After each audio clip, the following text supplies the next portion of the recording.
Good morning, everyone. Hey there. I want to personally thank Mr. Don Wicklin. Oh yeah, for saying he was going to fix my chair and he was going to take full responsibility and he was going to replace my chair because he feels like he has to do everything himself. Yeah. He did nothing. Oh boy. After he told me. It's the same exact chair here that doesn't go up and down because some fat fuck broke all the mechanisms. And I discovered something new about my fat fuck chair today. Huh? There's fat fuck stains on it. Oh, no. You gotta love some fat fuck stains. Look at that fat fuck stain. Oh, it's right by the penis area. So what is that? Dick cheese. Is that fat fuck sweat that is now dried on the chair? I'd say it's sweat. Let me see it. Let me smell. You want to smell it? Jimmy. You don't want to smell the fat fuck chair, I'm telling you right now. Look at that huge fat fuck stain. Yeah, that's not good. What is that from? That's a big stain. And then, Jizz. and you'll see right here. They are heavy. Oh, these chairs are fucked. There's a little red tape there. Red tape because the fat fuck broke the mechanisms in the chair. Looked like identifying tape. Was it? No. And Don and Tim, they both said, oh my God, we will take care of the chair immediately. It's the same exact chair and it doesn't go up and down. Immediately is a relative term. Around here? Yes. Oh, it happened before 2015. Right. It's lickety split. You know, in the whole realm of the universe, immediately could be millions of years. In all my years, I've been sweaty at times, but I don't leave fat fuck stains. Well, maybe how do you leave a fat fuck stain? How is that possible? Do you come in here with maybe sweats or something and just have a lot of sweat going on in your sweats? I guess. E-Rock brought in a new chair from home. Why? I don't know. Oh, wow. He brought in his own chair? That's what it's come down to? Maybe he doesn't want to break any. Is it a lawn chair? No. Like this? It's an office chair. I guarantee it's some kind of lounge chair. Is it a roly-poly chair? It's still in the box, and he brought it in. He carried it upstairs and everything. He brought in his own chair? Yeah. What is going on around here? It's so weird. But it's not really weird. It's pretty weird to bring your own chair, just carry it into your office. My chair doesn't go back. I like to recline once in a while. Like when I'm going to laugh, I like to go, There's a thing on the side. See, my thing is broken. The left side, right? Whoa, you get this thing. No, this chair there's not. And it kind of... Is it on this chair or not, Mars? You have one on the right. You hear mine? That's to raise. Here, this is what happened when I pushed my thing. Put the mic down so you can hear it. You hear that? By the way, I think this... I don't think this is the same chair I had yesterday. Really? Yeah. Why? Because I don't remember this clicking so much on this I got side. so much clicking going on. I don't mind it. It's okay, but I don't think it's the same chair. And it's listing a little to the left. Let me. It's definitely leaning a little. This is why you guys got to mark your chairs like I do. With piss? Yes. Like a cat. I'll just mark my Then chair. you just sniff around and you Let's see. All right, so I just want to make sure. I mean, you know, that I'm not. I'll just say not too crazy, because if I said I'm not crazy, then of course there'd be a laugh in the studio.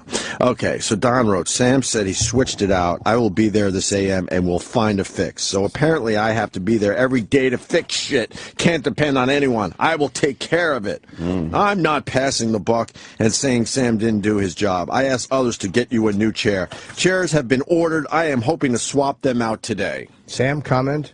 Guess what? Sounds to me like Donnie Wickland defended himself accurately. Yeah. And if they get new chairs, then what happens? Can I have my chair wheeled out of here every morning? We actually did. And put into a closet The and wheeling locked? of the chairs.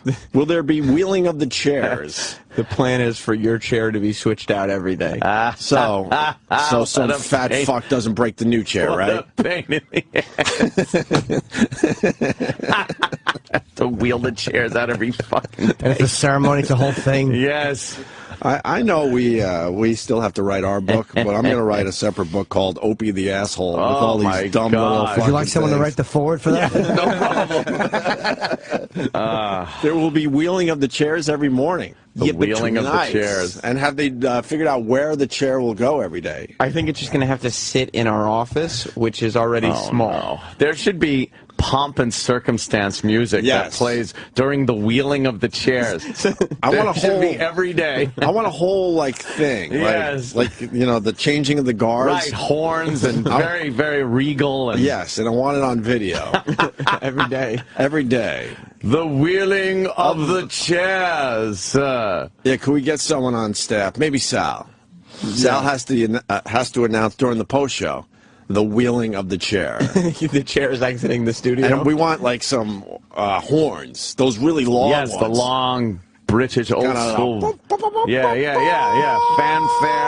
Fanfare and pomp and circumstance. Fanfare. Yes. God, I love a good fanfare. Yes. Now this is too this is too collegey. Yeah. This is like sports. Yeah, no. We want more. Yeah, this is too up. It's got to be, this respectful, the wheeling of the chairs. the wheeling of the chairs. I meant no disrespect. Well. And I want Sal to do it in a English accent. Oh, God. Yeah. Sal. Can he come in here really fast and all I want in an English accent? We might have to bring back English Bob. Hey there, Bob. Hello there, Bob. But English Bob's fake British accent was the worst. It was really bad. I don't know, man. He's right up there with one of my favorites of all time. He was as far as funny interns one. go. It was the dumbest, stupidest bit that would have made me laugh every day. Some guy, once again, that looked English, so we insisted that he spoke in an English accent in front of us. And he couldn't do it. And we called him English Bob. English Bob. So in your best English accent, I want you to say, Sal, how would it go? It's the wheeling of the chairs, but... Can I have some music that we might want to try, too? Yeah, let me hear the music first.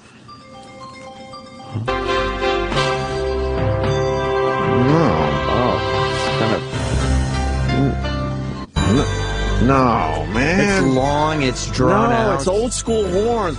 Yeah, that's not circumstance. All right. Yeah. It has to be the fitting for a king's chair to be removed, a throne. I have another suggestion. Yes, sure. For music. All right. Oh, this is good. Okay. That's for the wedding. Okay. And now, the wheeling of the chair. We could start with this. I would like a long horn, but this is pretty good. All right, you ready, Sal? The wheeling of the chairs must commence now. Oh boy! All right, well, we need a jump off. We need a jump off point. Yeah, why couldn't you just say what Ann said? You don't say now. The wheeling of the chairs is a royal term. You don't say must commence now. I insist my pals have their chairs wheeled out here too. I think it's there. They are. Wait. Wheeling down the hallway. You could see Opie's chair leading the way as Jim Norton's chair follows closely behind. There it is. Anthony's chair's now leaving the studio as we watch it down the hallway. This quite a moment to behold during the wheeling of the chairs. I insist all our chairs are wheeled out of here. Yes. And then these guys are forced to be in a tiny little office with our chairs around. You know, the first wheeling of the chairs was done way back in 1695. So I guess, have chairs been ordered? Yes. And are they up to our standards? Do they have the arms? Are they the right height? Do they go up and down? We haven't complained about these chairs until the fat fuck broke mine. So, so are they pretty much the same chair, or are they going to mess that up and then decide that we need another chair, and then we're going to end up hating them? Different types of chairs. Right. No, they'll be very similar functioning chairs. Yeah. That Similar scary. Functioning chairs. Like the ones that don't fit under the console that they got us the last of the day? No, they'll be similar chairs to the ones you have, and they'll be functioning. I don't like similar. Yeah, that that's scares scary. me. I have to, between us, tell you that this might bring me back to a kid when my mom would get the similar sneakers as the hip hot sneakers that everyone else was wearing. It's the same thing. Right. No, it's not. No, it's not. It's a CK and Reebok. It's all good. Yes. You know what? This guy Todd might be right in Jersey. He might just be right. He might have picked the music. Todd, go ahead. Yeah, Hey. Perfect song, brother, is ELP. Fanfare for the Common Man. Yes. Fanfare for the Common Man is a pretty good one. Let's right? give that a ELP? shot. Yes. Yeah. You're the one that likes Emerson, Lake and Palmer, right? I used to, you know. I like a couple of their songs. This was always a very grandiose song. Uh-oh. Yeah, I think it's perfect. Oh, yeah. All right, this is good. All right. Now Ant's going to tell you what to say. Okay. It's got to just be very simple. It's like the changing of the guard. Yes. Hear ye, hear ye! Behold the wheeling. Behold the wheeling of the chairs! Sir. Could he add a little sir? Sir. All right, you got that. Come in whenever you want. Hear ye, behold the wheeling of the chairs. You're very loud. The wheeling of the chairs! The wheeling of the chairs. All right, now do it. I want to see how it looks. Yep. Now do it. Oh. Take my chair. Wheel the chair. Okay, yeah. Do the wheeling of the chair. And you should be forced to take one step, and then... yeah, exactly. Yes. What a special moment this is Here's the chair. for us to be watching the wheeling of the chair. Ignore the fat fuck stain, because this isn't the actual chair that will be used. Sal is walking like a British soldier. His hands are behind his back. The chair being wielded with the utmost of respect.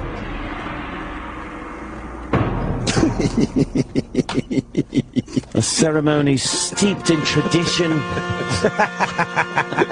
That's nice. Started today.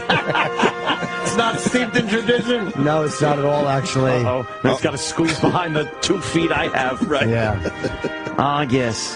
Oh, he's slowly The chair walking the chair out of the wheeling studio. out up to the door. Yes. Just magnificent to be witness to this grand ceremony. It's gonna be.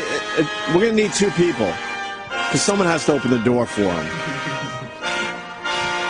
The honor bestowed upon such a lowlife as Sal to wield the chair. He's doing the 90-degree turns. It's pretty impressive, to be honest with you. He's like a pallbearer. It's pretty impressive. He's the wheeling of the chair. It's ridiculous. There he goes. Yeah, keep going. He wanted to know if he had to go all the way down the hallway. Yes, he does. And now he's on the long, straight roll down the hallway. The rolling of the chair. Wheeling. I'm absolutely crying here. Through your tears. It's like a 70-foot hallway. It's very long. It's only 12 feet. Because he's doing it like one step at a time. Right. Like he's walking down the aisle for a wedding. Right. He's not even halfway. This is taking forever. Sam, if this isn't done every day for a while, I want a full report. Oh, man. There he goes. And can you do it during the post show today? Now Roland just popped out and he's laughing at him. Do it today. Okay. Because I think he's got to practice this before the actual chairs The come in. crowd here applauding for the wheeling of the chairs. What a moment to behold.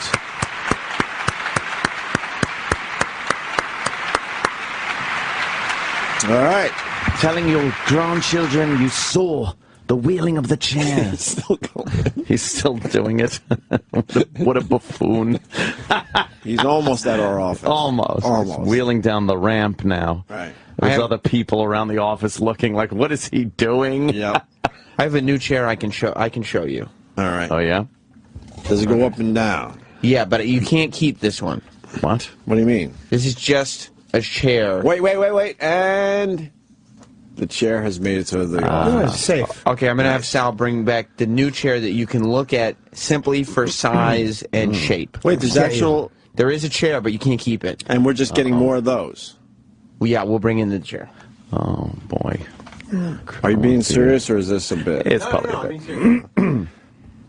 I don't like bits that I'm not I involved want in control of.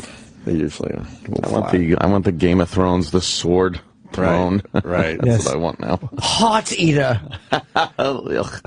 We should get Piece obnoxious. of cake, you dummy. We should get obnoxious chairs in here, though. Really, just obnoxious. With all sorts of swords. Oh, very and- ornate. Yes. Very ornate. Right. Yes, and regal. Royal. Really high backs. Yeah. Something that would be a real pain in the ass. Yes, to just have to obnoxious. deal with on a daily basis. What is this one? Whoa. Stop. You don't have to do the bidding. That's, wow, this is, A white chair. white. Okay. Like that. And how high does it go? Wow. All right. Well, there's your How new high chair. up does it All go? right. It's very similar. But how high up Whose does it chair is go? this? Yours. It's just to look at. No, I'm can use using it. today. Wait, What are you whose is talking it? about? You might be able to use it today. You can Whose use is whatever it? you want. That's not true. You're the boss. Whose is it? Whose chair is this? I don't know exactly where it came from. The but boss uses what the chair the boss wants to use. No, we have it. You stole it from somewhere? No, it was given to us to show you as a sample. Cool. So why can't I sit in it? You can sit in it, but you can't keep it. Why not? Because it's not for keeps. It's just for borrows. But if it's the sample... No. You don't like it, huh? Uh-oh. You slide off the front of it. Oh, I'm glad. No, I'm Well, glad. can you pull the seat forward? Because that usually on the front, you got a little thing on the front. All right, that goes up and down nice. I'm glad that Pull you the said seat that about the forward. seat. Why? Because that seat is leather, which is why you're sliding, and the chairs that you get will not be leather. Well, whose chair is that? Will they be pleather? It's just another chair. I don't know. Vinyl? Why Naugahyde? Why can't he use it? He can use it. He It's just a can't keep it. lumbar. They're getting new chairs. Are they called lumbars? Yeah, where else are the alums supposed to drink? They got a thing. You go up and it's a lumbar. I bought my mattress at the lumbar yard. It's great. You want to We try both it? bombed with lumbar jokes. Yes, we did. Bombing lumbar humor. How's my dick look in this chair? Good. Fantastic. That's all that Jesus. matters. It Thank couldn't you. look better in any chair. Thank you, Jim. So I like to be tucked right up against this console. You want to try it? No. It's this part does. What about this part, Sam? You're not using any of the You like cool that? adjustment know levers where and all- knobs and everything. Because you could adjust how far back it goes and the resistance and the How? seat. The seat usually can go forward or backwards. That keeps you from sliding off of it. I like the seat to be as far forward as possible. I got the lumbar thing working, but I don't know this other shit. That chair is it's so you can test for size and height. Is it a? Do we own this chair? No, I just said we got to give it back. To who? To who, though? Whoever lent it to Why us, is I it don't so know. suspicious? Yeah, so it's not suspicious. Mysterious. I mean, Somebody who's in charge of chairs was like, "Here, you can borrow this chair, and I get it back from you tomorrow." How come you? Don said you didn't. He gave the assignment to you and you didn't do it. Comment? No, he didn't. Does he lie? No, he just said in the second text he didn't tell me to do it. They're going to give Opie the one from the Green Mile they probably would love to. without the damn sponge. They probably would love to. What, you don't think I'm aware? You don't think I'm aware of all this? Are you Oh, kidding me? I know. I'm the most aware person. I know what what I say and do causes issues. The chair thing is not left Don happy between us. You guys have a little issue now? He's not. Well, no, I'm not me and Don. Don and me are fine. Don is just not happy at the drama that the chair thing has That's the best resulted in. buds. Why? Because it's his life is now full of just chair stuff. But it's he doesn't want to. He's got so much to deal with. and He now he's never gotta- thought. It's added content to our show. Yeah, but it affects his life in a major way. He That's never why thought he's- he'd be dealing with chairs. chairs. Never thought. No. Well, what are you going to do, you know? If he had to write a list of 1,000 things he imagined dealing with when he came on board this show, Right. chairs wouldn't even make that. If he knew anything about this show, it should be in the top three Yeah, things he well, thought he'd have to that's- deal with. That's true. Chairs, hat racks, and a place for bowling balls. Why is there no bowling ball storage in here? Whose chair is this? Why can't you just tell us? I don't know whose it is. Come He on, borrowed Sam, it. tell He the just boss. showed up with a white chair. He's Who gonna did? Don. He just said, try this chair out. Yeah, he so said let me this try it out for a few hours. Yeah, I said you could sit in it okay. today. The leather thing makes you slide forward. Put Sal on it. He's a sneaky little shit just like you. And the beauty is now we could actually have the wheeling of the chair ceremony officially. Yes. After the show, I want that music to start up. I want Sal Fantastic. to say what he has to say, and I want him to slowly wheel it down the hall, and you make sure he does it properly, and then he could, bring in the fat fuck chair. Yes, That should replacement. That should be circus music. When they bring it in, it's like Benny Hill music or something. Some dumb circus music. And I want to hear a plopping sound as the fat fuck chair is put in its place. All right? All right. You got the whole thing down? Yeah, we start with the pomp and circumstance. Right. The wheeling of the chair. Right. It's regal. It's very regal. Then it's replaced with the fat fuck chair. With circus music. It's rolled up here with circus music, and then when the fat fuck chair is put in its place, it's a plop. You want to hear the plop. Yeah. Okay. No respect given to the fat fuck chair. Oh. Okay. All right. All right. Now we can finally start our show. Very good. Good. Wow. Nothing. I forgot what I was going to say during the beginning of the show before the chairs. I don't know. You got to start this thing somewhere every day. Yeah. Don't worry, we'll have some good stuff again. Oh, yeah. I was reading that Scott Shannon's ratings. That it's a real big deal. Yeah. He's moving way up in the ratings. We knew who to back in And this Todd is battle. moving way down in the ratings. Todd's in like 17th place, and Shannon's like, I don't know, he's like top 5 or something already. We knew. So, Team Scott, continue. I got a tree on my house. Let's say hi to Tommy in Staten Island. Tommy? Tommy. Hey, what's up, Opie? Hey, buddy. You got to stop being a cunt about all this chair shit. Uh-oh. Get Whoa. back to the situation. Oh, shit. You do understand that I know I'm being a cunt about it, right? I do, but Oh, it's okay. annoying. All right. And Yeah, it's kind of supposed to be annoying. Tommy. What's the matter with you? What's the matter with you? You good? Everything all right? everything's good. Anthony, everything's good. What's the matter with you? Everything all right? Everything's good. We'll get through this? 7 in the morning, 7 o'clock. All Stop right. being a cop. All right. Thank you, Tommy. Thank you. Wow. That was rough to hear. I don't know how I'm going to go about my day I now. don't know. It's tough. Did they get a couple of pings off of Casey Kasem? have they found any debris? Looks like you Where's Casey? Looks like you remembered what you were going to say. See? It might have been it. The 70s jocks are having a good time. Are they? I was in the car yesterday, and I went to 70s on 7. Yeah. Pretty good station, actually. I love 70s on 7. And the DJ was just trying to make it all fun that Casey Kasem is missing and hang in there. Dennis Casey. the Menace Falcone? Dennis your Menace Falcone? Oh, God knows. A guy with an amazing radio voice. Wow. Kind of like one of those boss jock voices. Yeah. Casey Kasem. We've Hang in there, buddy. located Casey Kasem, so Right. wherever he is, we hope he's doing well. What is it? Kraft macaroni Kraft macaroni and cheese. Right. You know you love it. Whatever happened to that guy? Oh, boy. I got you a Louis Vuitton. Yeah, great. That makes up for neglect. Well, we all expect him to be completely normal because we gave him a shower and a shave. Right. You He's know. still that guy hanging on the side of the road. A couple with a weeks sign. earlier, he was eating out of a garbage can Yeah. and shitting on the side of a highway with a sign. Next thing you know, he's on Dr. Phil, and we expect him to be, Hunky-dory. hunky-dory, right? No, not quite. And I don't know what's going on with the Casey Kasem. His daughter is putting out a missing persons on him. Right. Trying to find out where in the world is Casey Kasem. He's he just disappeared. You don't think it's like some kind of murder-suicide or something in the middle of the desert? Or No, that this shit? is like shuffle him around. It's definitely, it probably has to do with money. But someone's got to talk and say, all right, he's here now. Because he needs care, obviously. He's got Parkinson's so bad that he's not even talking anymore. Yeah. Right? Yeah, he can't even talk. Oh, that's a shame. Poor bastard. He's probably sick of talking, though. Maybe, right? He just like, finally. Right. Finally, I could just shut the fuck up. What years did he start? I would have thought he was older than 82. Didn't he start in like the 60s or? I think it was like the 60s. He was doing like Scooby-Doo voice. Right, Like I forgot about that. He was the voice of Shaggy, the original voice of Shaggy on Scooby-Doo. I mean, 82. And that was old. That was It's way old, back. but for some reason I always thought he was in his 80s. 82 is what, 1932, right? Yeah. That's, you know. 32. So in the 60s, he already was 30. 30s. Yeah. So, yeah, that's possible.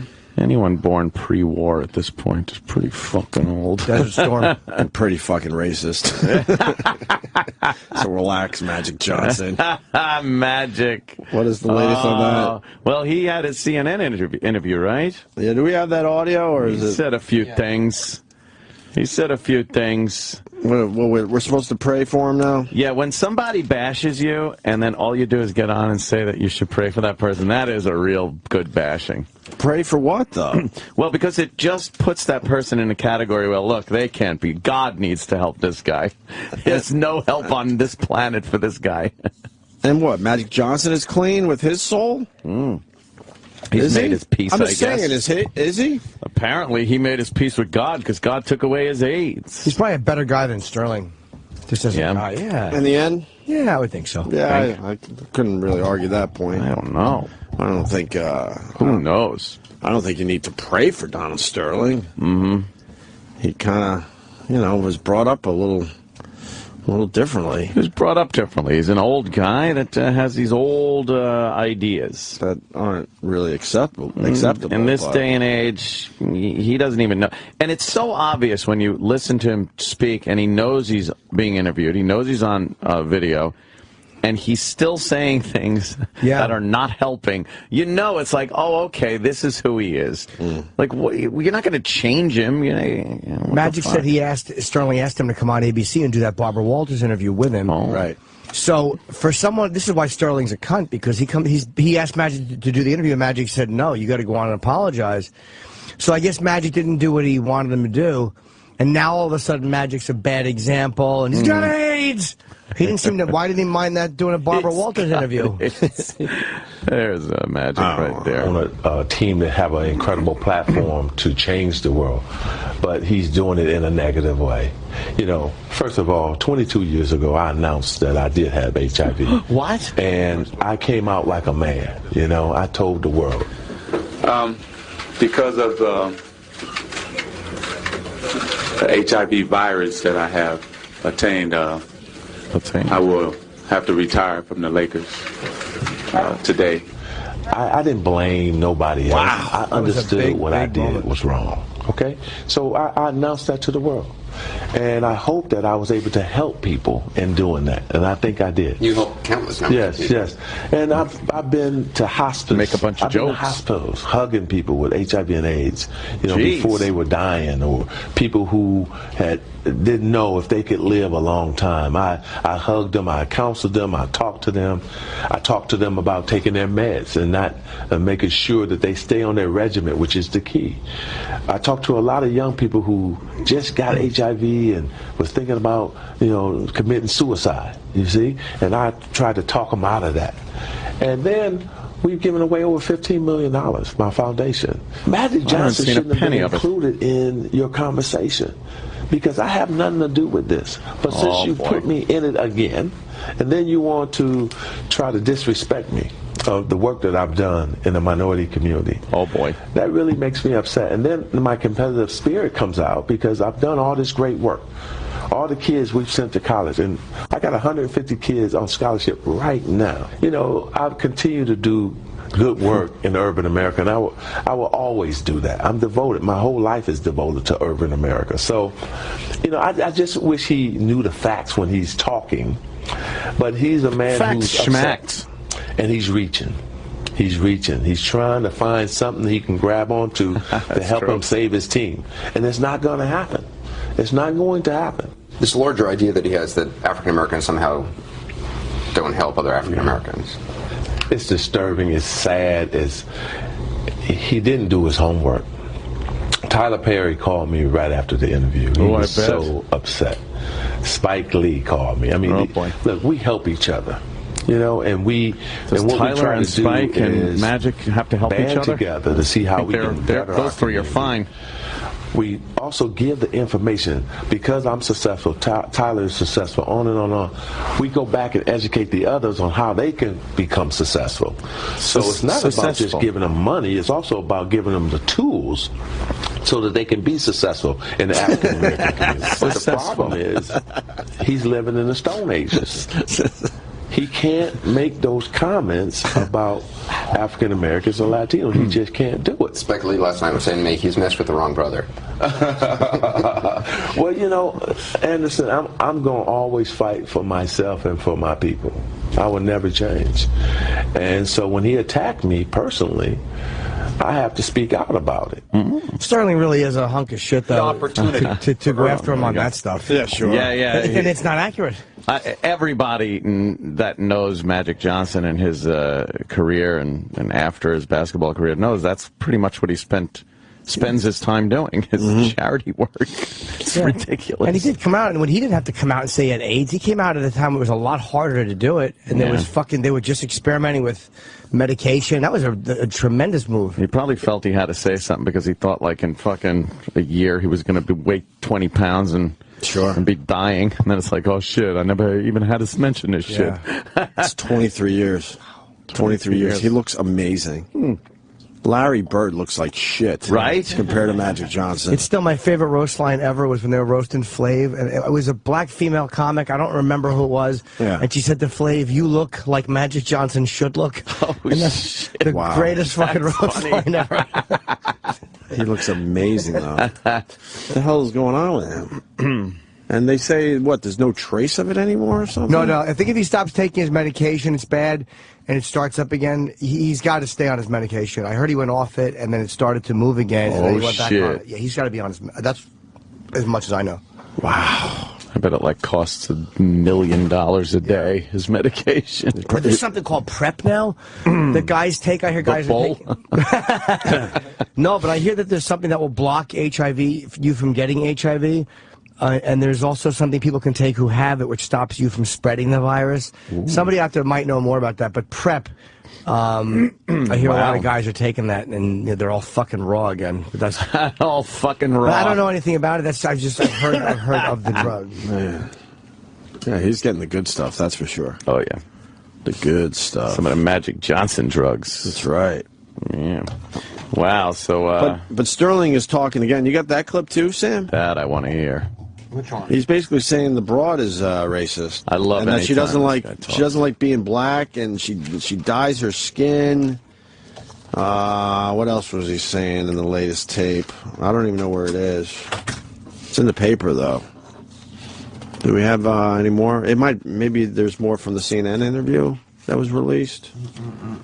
It's a big story in the paper today. I don't have it in front of me. I think it's in the Hates being part black and bleaches her skin. Yeah. And he insisted that Stiviano, who's half African-American and Mexican, is the real racist. Well, he's the picture of tolerance. She's kind of shitty, but he is just a hateable old guy. You know, this girl... He's also but he's trying to save his ass. Yeah. Every time I hear that voice now, it's like, oh boy, what's he going to say? Have you ever seen anyone do such a poor job at saving their ass? It's so bad.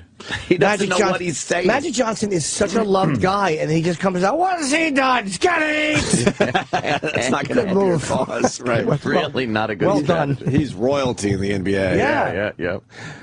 There's some ignorance involved here, too, with Don Sterling. There's just a lot of ignorance in general. Yeah. Let's hear this, the latest audio.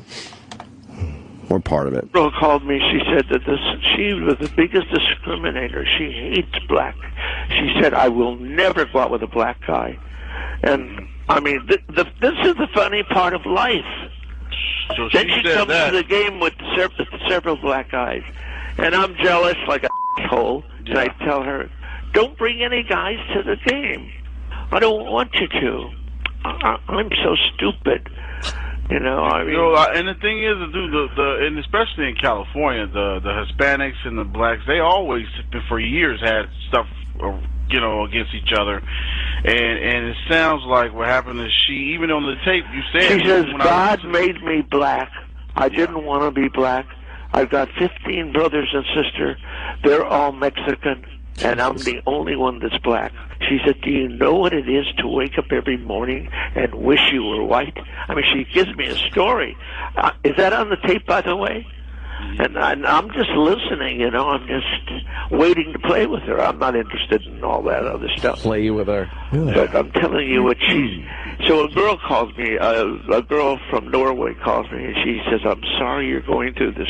This is a bad person. And what did she say? She was the one that said this girl was the biggest discriminating person in the world. And it's known by everybody in the area. You know, she has a lot of friends, and she has a lot of money, and I gave her money. And you could whip me for doing some of the things I did.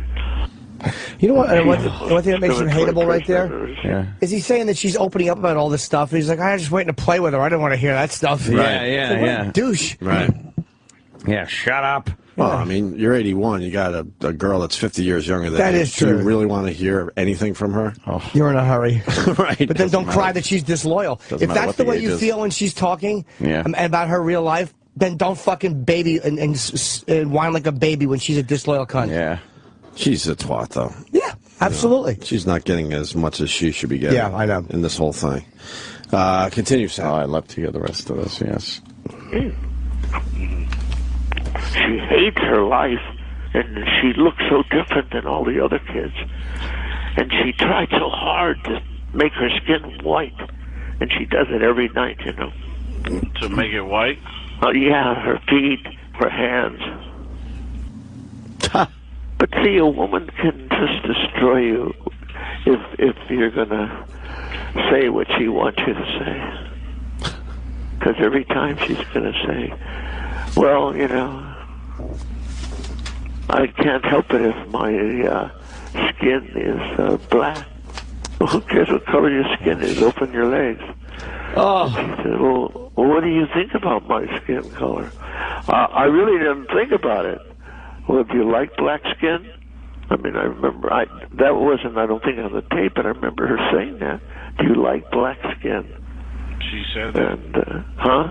So she asked you, did you like black skin? Well, you know, I'm trying to get in, and she's asking me the color of skin I like. It shows you how she's baiting you, you know? Mm-hmm. Who's he talking to? Who is he talking Apparently it's a guy named Maserati who they, would, I guess it's saying the paper would get him escorts in Vegas. Is that true? Oh. Holy shit. But either way, what a fucking douche this guy. Trying to get in. He's a guy not used to having to explain himself. He's a guy who's used to saying something and it gets done. Right. And this is what happens because he thinks he's slicker than everybody and he doesn't realize how embarrassingly transparent he is.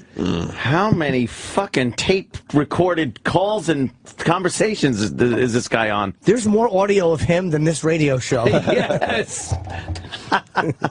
All right. Well, there you have it on the Donald Sterling thing. This isn't as racist. But look at the cover, by the way, of both papers. Both New York papers. One is Solange brawled with Jay-Z, and the other one is Alec Baldwin getting arrested. Yeah. Like, that's what's on the cover of the New York papers. That's it. Right. I guess those Nigerian girls are last week's news. Yeah, gives a fuck. Yeah. The signs aren't working. I saw the sign. Signs. You opened the bed. I saw the sign. We got to take a break because we got to get ready for Robert Duvall. That's big star coming in today. Yeah, I'm going to ask him. So you were in The Godfather? Go. Nice. Go. Like I'm ready. That. Is this our second Godfather interview? Yes. Second guy that was in The Godfather? Yes, Brando canceled. He did, yeah. Yes, in '97. We did have James Caan, and he was great. Remember? Yes. Whatever happened to that TV show? Was it a bust? I don't know. It seemed like he was doing okay at first, and then it went away quickly. I hope he comes back. He was great. He had great stories. We got. Well, let me tell you something, my Mick friend. Oh my! I forgot. He's talking to him. He's the guy. Talking to you. That's the guy. You got to play that for him. I don't care how many Dago, Guinea, what greaseball goombas come out of the woodwork. He was talking to Duvall. Oh, I thought that was more Donald Sterling. Yeah. So we were still on the Donald Sterling tapes. Got a little something to play before the break here, and we'll continue. And now, a public service announcement from Anthony Cumia. Fat is not beautiful. oh, she's got a pretty face, think it's beautiful. But for the most part, it does not fit the norm of what people consider beautiful. So shut the fuck up. Lie to yourself when you look at your fat face in the mirror. But the truth of the matter is, fat is not beautiful. You're a fetish. You're a fucking fetish. Stay tuned for more touching, helpful tips from your friends at the Opie and Anthony Show. Thank you, Stacy. Thank you very much. Yeah. See, Roro's got his Rangers T-shirt on today. Of course, to get the high fives in the subway. Did he get high fives in the subway today? Yeah, because it's Martin St. Louis T-shirt. Did he have a big goal last night? He won the game for the Rangers, yeah. I did not watch. I wanted to watch. I did not watch. Is it time to jump on the bandwagon yet? For who? Rangers? Yes. Like it's time to be like, hey. Oh, for you? Yeah, just for any New Yorker, you know. Yeah. Time to go, yeah. I just can't do it. No. Being an Islanders fan, just can't do it. Join us. No. Who do they play next? Either Boston or Montreal. Go Boston or go Montreal. Montreal! So you're getting the high fives in the subway. Yeah, one guy goes, St. Louis. I'm like, yeah, St. Louis. They came back from like, what, 3-1? 3-1. 3-1 deficit. Wow. And won the series. Pretty amazing. That had to be a hell of a game. It was really good last night. Damn it, I should have watched that. That would have been fun. Sounds like it was a good hockey game. Now we get a rest while we wait to see who wins, Boston versus Montreal. I got to the bottom of E-Rock's chair, by the way. Oh, yeah? Did you hear? Oh, no, you left. Yeah. E-Rock bought it. Where is E-Rock? Why won't he talk about his new chair? He's in here. Oh, E-Rock, come he's in. covering the phones. Make it quick. E-Rock, this is how bad it's gotten around here. Like, E-Rock's been begging for a new chair.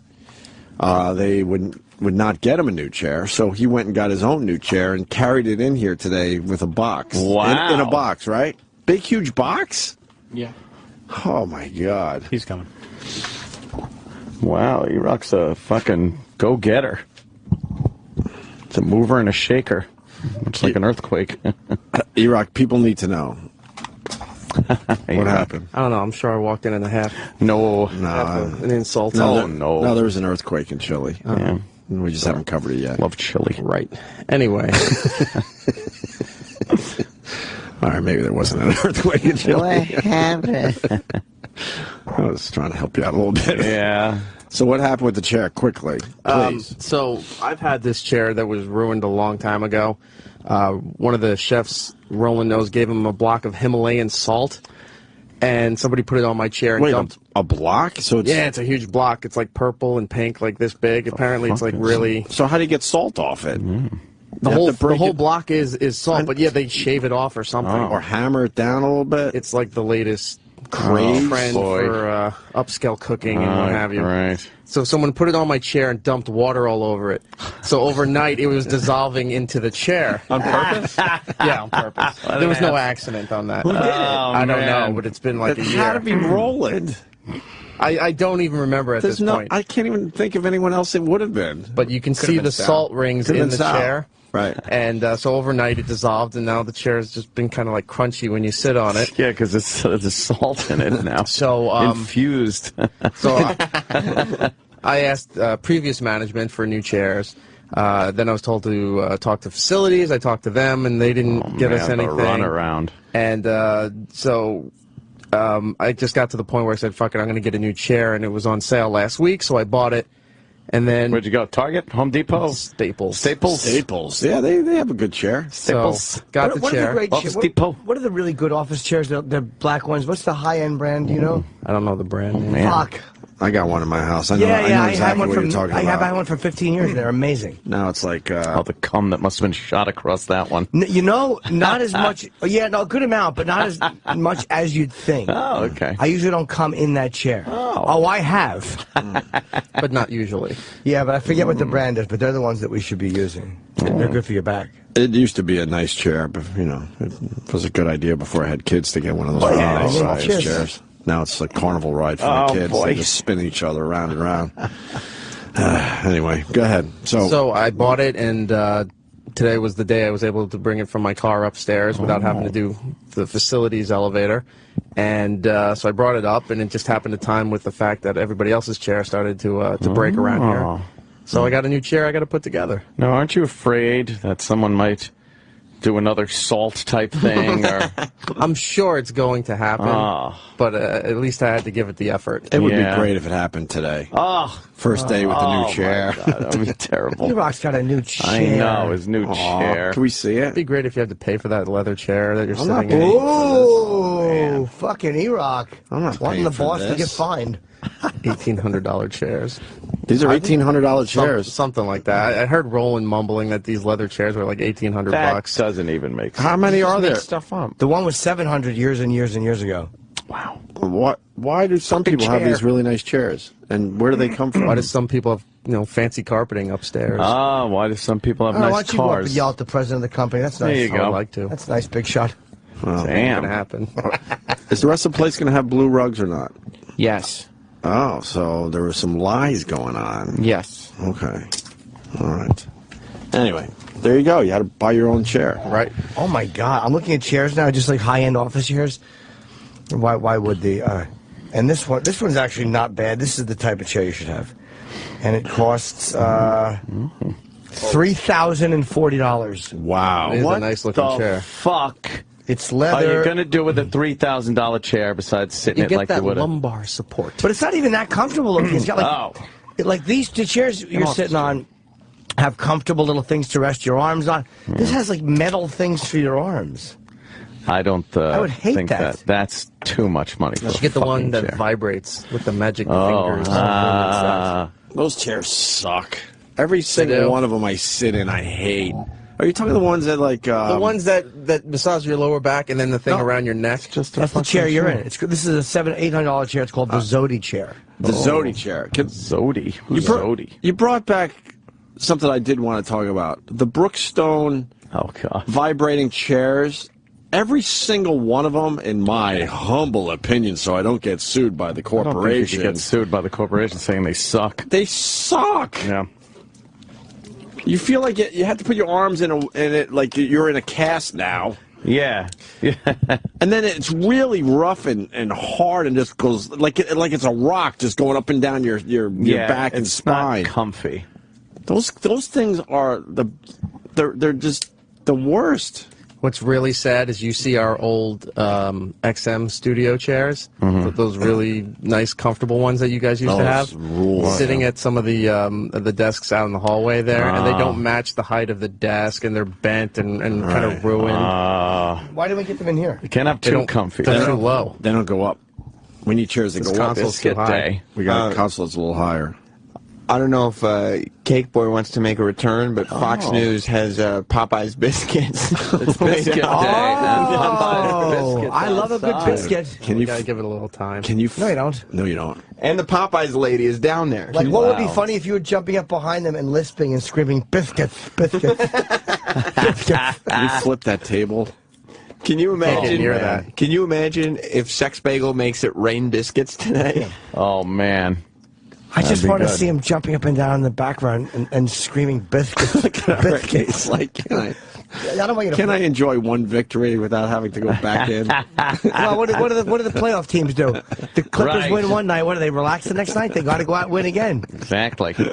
And now that the hosts know who he is because they've played the tape so many times, I want to see what the hosts say. They played that video so many times. I think they're secretly hoping that he makes a return. Oh, yeah. I think. I'm being totally honest. I'm not even trying You to don't be. think they're looking for me now? They're looking for you, but I think you gave them a little energy. I think they wouldn't mind it happening again. Yeah, biscuits. All right. Make it rain. You got to listen. You can't say your S's properly. That'd be great. Looks like the hawk is going to leave his Yeah, perch. what are you doing? You're standing here perched. We got to go fly, Hawk. Biscuits. But you have to scream it. Yeah, loud. I want us to be a pain in the ass for that to those people for the summer because they're starting.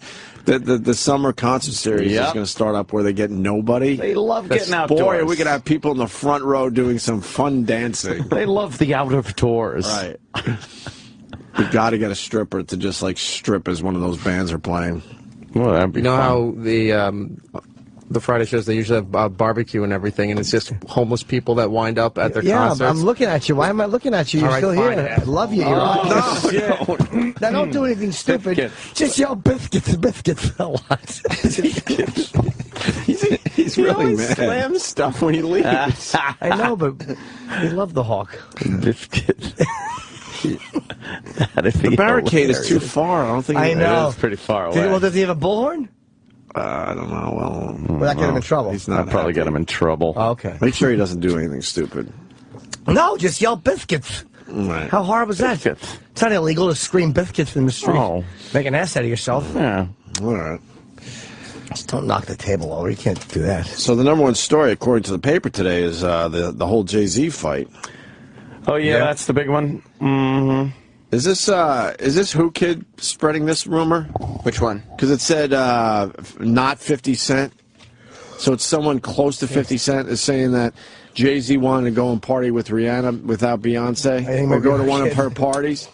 It could be. And one of the articles I read, it said not 50 Cent, meaning it's someone very close to 50 Cent. And Who Kid loves a good lie. Yeah. Did he start this? I don't know. I mean, that rumor's been around forever. The whole Rihanna? Yeah. What, Jay-Z likes the Rihanna?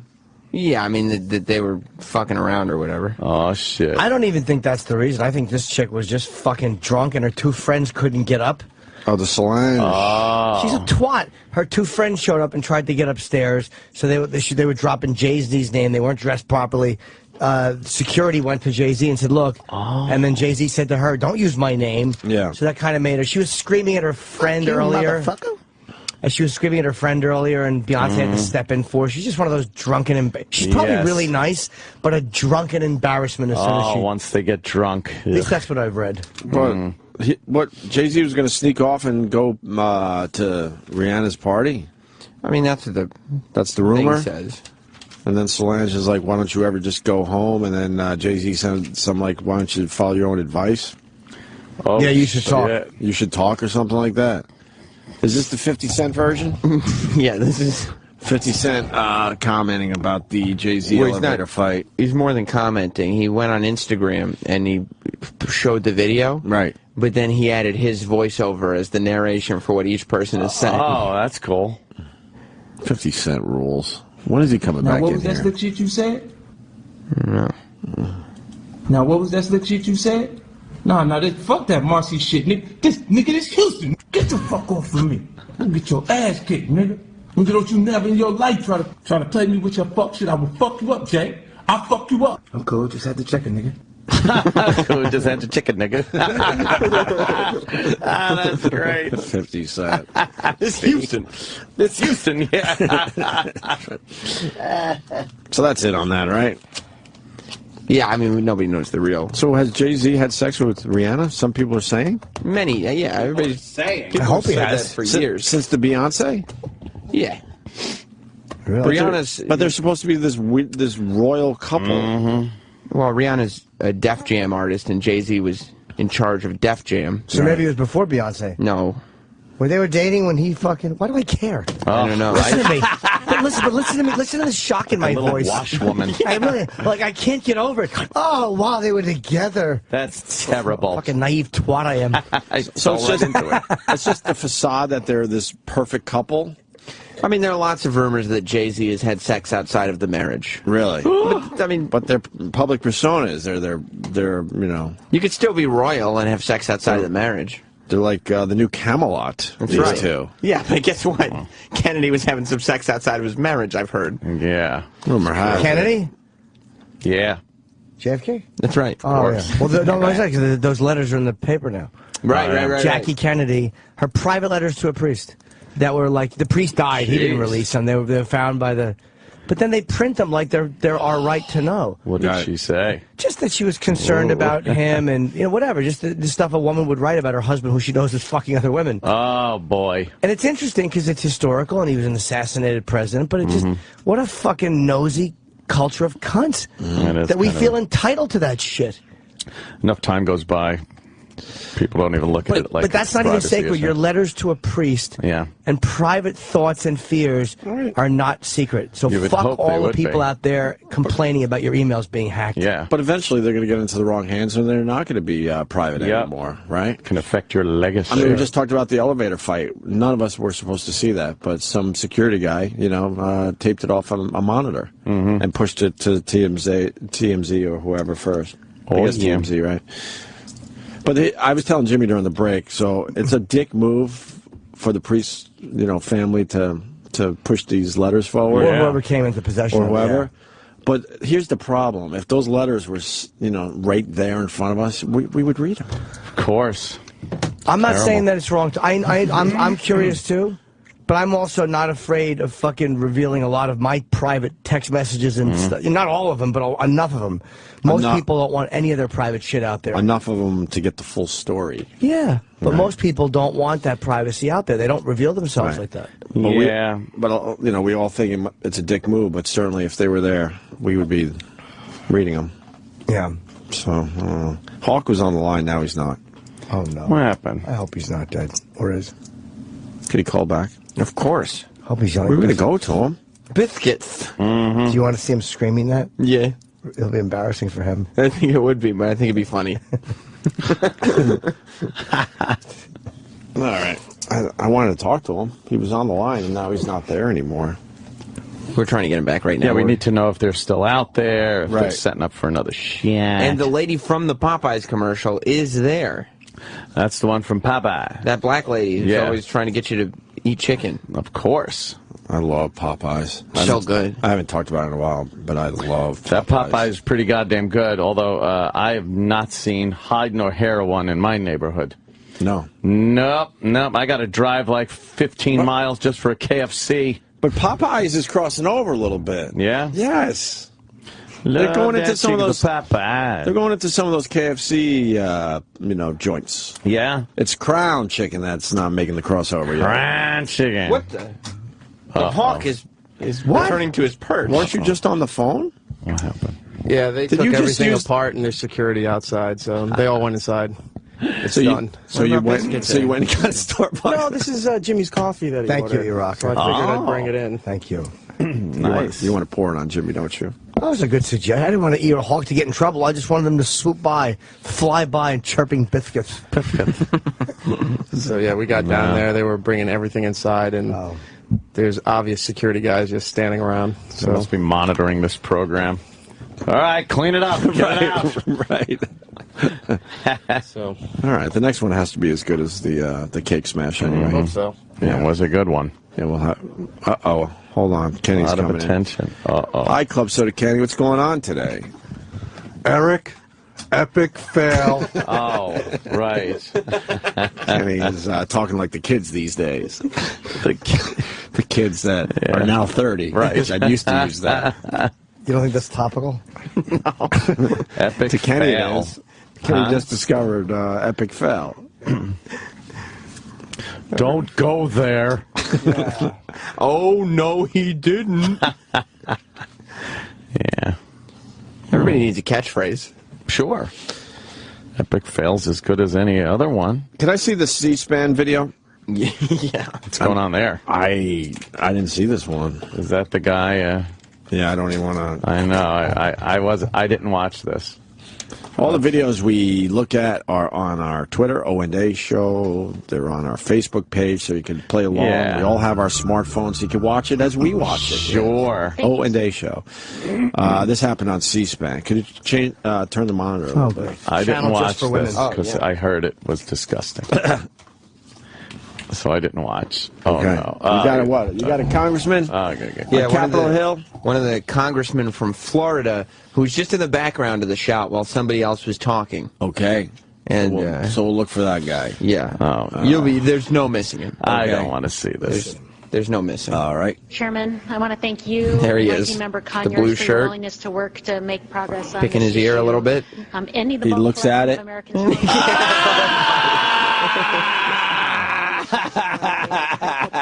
Dude, what the fuck? Been addressed in the He manager's put his memory, earwax in his but I'm mouth. not He satisfied picked that his the bill does ear, not but he fully waxed, and fulfill- then Oh, he's picking his teeth. Going back for seconds. Wanted to make sure he gets every Was last it the one. same finger? But he went in with 2 fingers like he had to pull it out. And then he looked at it. Fuck. And then he went in and tasted it. That's fucking disgusting. Ugh. Do you ever notice there's something that people do, like celebrities or politicians? I've seen everyone from Obama do it to fucking actors. Right. When they're giving an interview and they just start poking in their ear and turning around, they're like, yeah, well, there's something, or the pinky. Yeah, well, that picture was, I've seen that done so many fucking times. Do you think it's a nervous thing, or do they have an earpiece? Yeah, I think it's a nervous thing or a look, like they're trying to come off like something. I gotta look for that. I swear Dude, I've never seen that one. I have seen this so many times. I will now be on the lookout. Digging in the ear for some reason. The one thing that drives me nuts is old guys going into their nose with their pinky finger. Hey, that's a rough one. You want some depth if you're going in with the pinky. Oof. You're really going. That's a rough one. Yeah. I've said it many times, so disgusted by snot in earwax. Like when I blow my nose, I can't look at it. I just got to know that it's done. Get the fucking tissue, throw it away, and then ream it out, but pull it and not look. You gotta look. Everyone looks. No. You ever see the Brazilian snot fetish videos? Where the girl's blowing giant snot into her mouth? I've seen it. Snot rockets? Yeah, like giant, fucking, like really thick oyster-like snots into the mouth of another girl. Where that kid's fucking sitting on the couch and goes, achoo, and just snot comes flying. I can't watch this. Jimmy, you motherfucking cock. God, what is this? It's snot fetish videos. Oh my God. That's a pretty thick, long one. Look at that. Wow. Oh, fuck! People don't get off on that. There's no People way. get off on anything. I don't get it, but There's no way they get off on that. Come on. God, that's so You wouldn't suck that out of her nose? Fuck you. Would you kiss her with that snot between? You would? A nice salty kiss? With a fucking bloody cornflake in it? Jesus Christ. Oh my God, you just got me. Oh, fuck. I'm enjoying my blueberry. Oh, you just got me with that one. That's so fucking disgusting. Really? Oh, God, is that disgusting? There's no way people actually get off on that. Come on. People are weird, dude. People That will one get I don't off on get. anything. But, Really? yeah. People get off on any. You can't pick anything that someone won't find sexually fetishy. Everything. Anything that comes out of a body. Oh, yeah. Where's a good eating one, Sam? That was just her sneezing. You're not even committed to finding a sexy video. No. That's all right. Well, sitting around here trying to get hard-ons. That's all right. We're good. We're good, right? Yeah. I think we got to take a break and get ready. And right after the break, we also have David Copperfield, our new friend, calling in today. Whoa. And David Tell. And David Tell's stopping by to say hi. Yeah. Because you're on his... Are you on? I the think next tonight, episode? whenever that is, I'm on it. Nice. But David Tell's new show, Jimmy's going to be on tonight. So Dave's coming in to talk about that a little bit and just hang with us, which is nice. Nice. But next, Robert Duvall. Stay there. Yes, and with that, we got a big star coming into the studio. A big star. A legend. Robert Duvall. Hi, Good sir. morning, Robert Duvall. There you go. How are you, Robert? Pleasure to see you. Nice to see you, sir. What would you like me to say? Right there. Right over there. Perfect. Perfecto. There it is. All set up for business. Radio goes all over, everywhere. Yeah. Oh, this goes everywhere. It's worldwide, as they say. Yeah. We're up to worldwide now, yeah. Yeah, we get calls from people from all over the world. Yeah. Do you have a least favorite form of press of doing, like radio or television, or you don't care? What do you mean? Because some guys don't like to do radio. Some guys don't enjoy it. Yeah, I like it all, you know. Yeah. Get out there.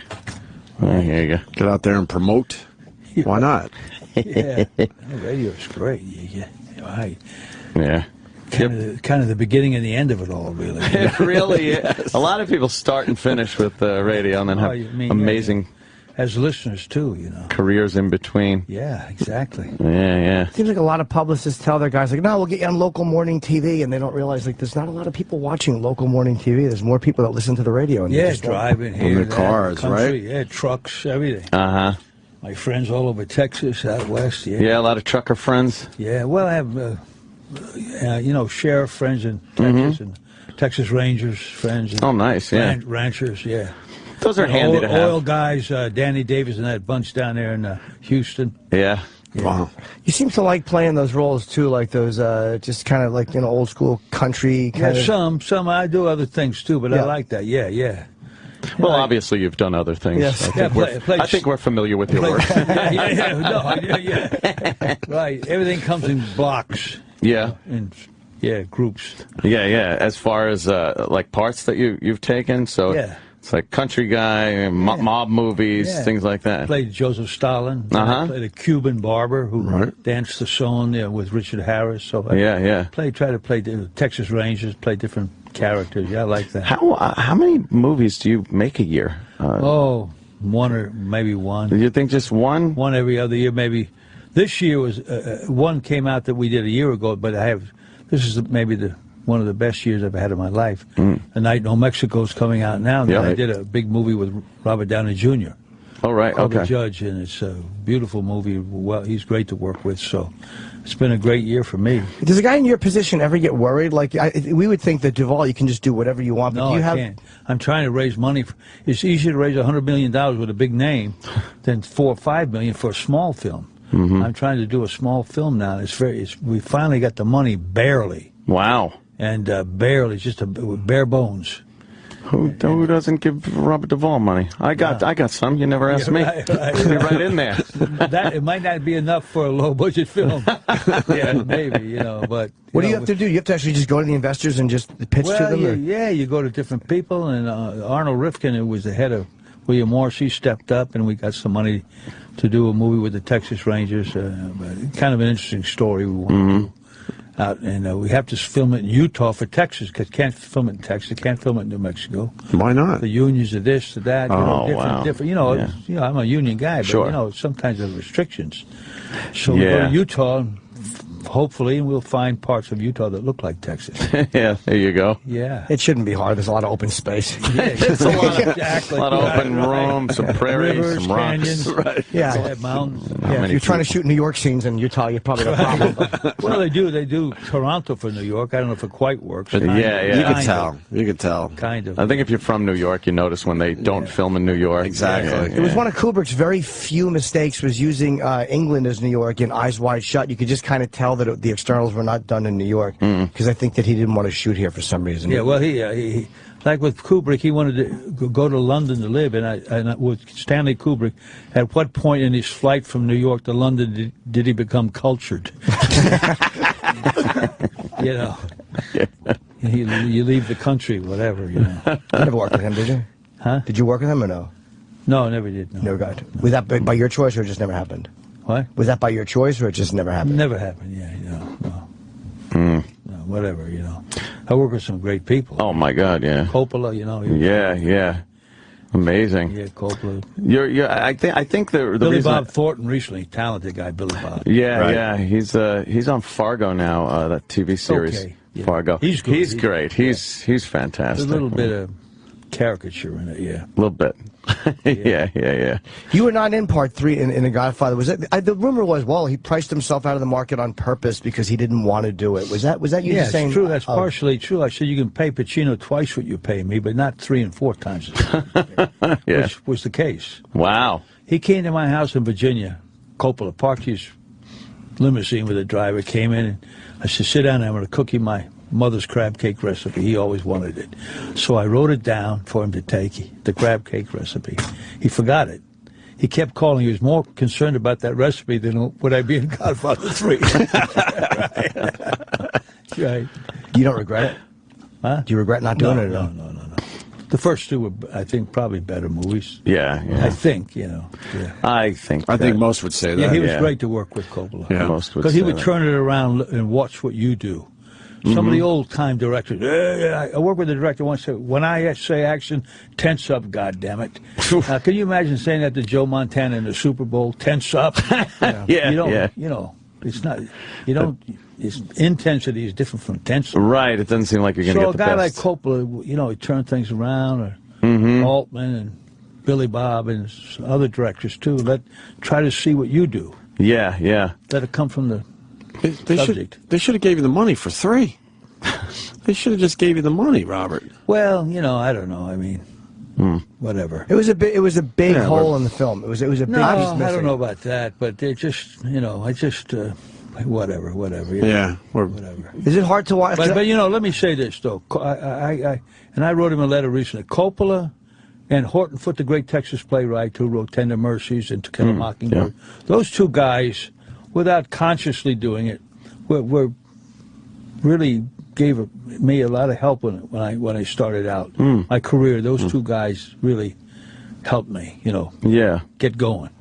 Is that at what point in your career was that big boost, that push? Was it the big films? Sporadic. You know, now there, and then you have periods where you don't work, and I suppose when we did Godfather I, that was like I knew it was going to be we knew it was going to be a big hit, big movie, and I had a feeling I was more of a late bloomer, and I would do more work maybe a few years after those other guys had their right. So you know, there's a great photo of you that's just been circulated on Twitter recently, where Brando's doing lines. The line, yeah. Somebody showed me on that. your chest. Yeah.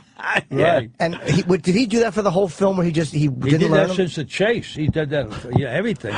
Then he had an earphone and everything, you know. But, oh my God! But we'd get rid of the lines, and then they have to yell "cut." He wouldn't know what to do. Or when Luca Brasi said, "May you have a beautiful son," we put a fuck you on the tongue. Brando, you know, he loved it, and he loved Jimmy Kahn. Oh, did he? Because Jimmy's so funny. Yeah. Jimmy would tell Brando a joke, and Brando would have to count 3 before he get it. Then he go. Yeah, James Godfather Caan was in I, here, yeah. Godfather II wasn't as much fun because Jimmy wasn't on it, you know. Oh, that's right. Yeah, he came for 1 day or so. Yeah. Yeah, for some kind of flashback. Yeah. Oh yeah, and Brando wasn't in part 2. He said no to the flashback. Yeah, scene, right? Brando wasn't either, you know. Yeah, that was the one really De Niro was in a lot of the earlier. Wonderful in that. Yeah. God, I saw. I guess it was an old Twilight Zone with you in it.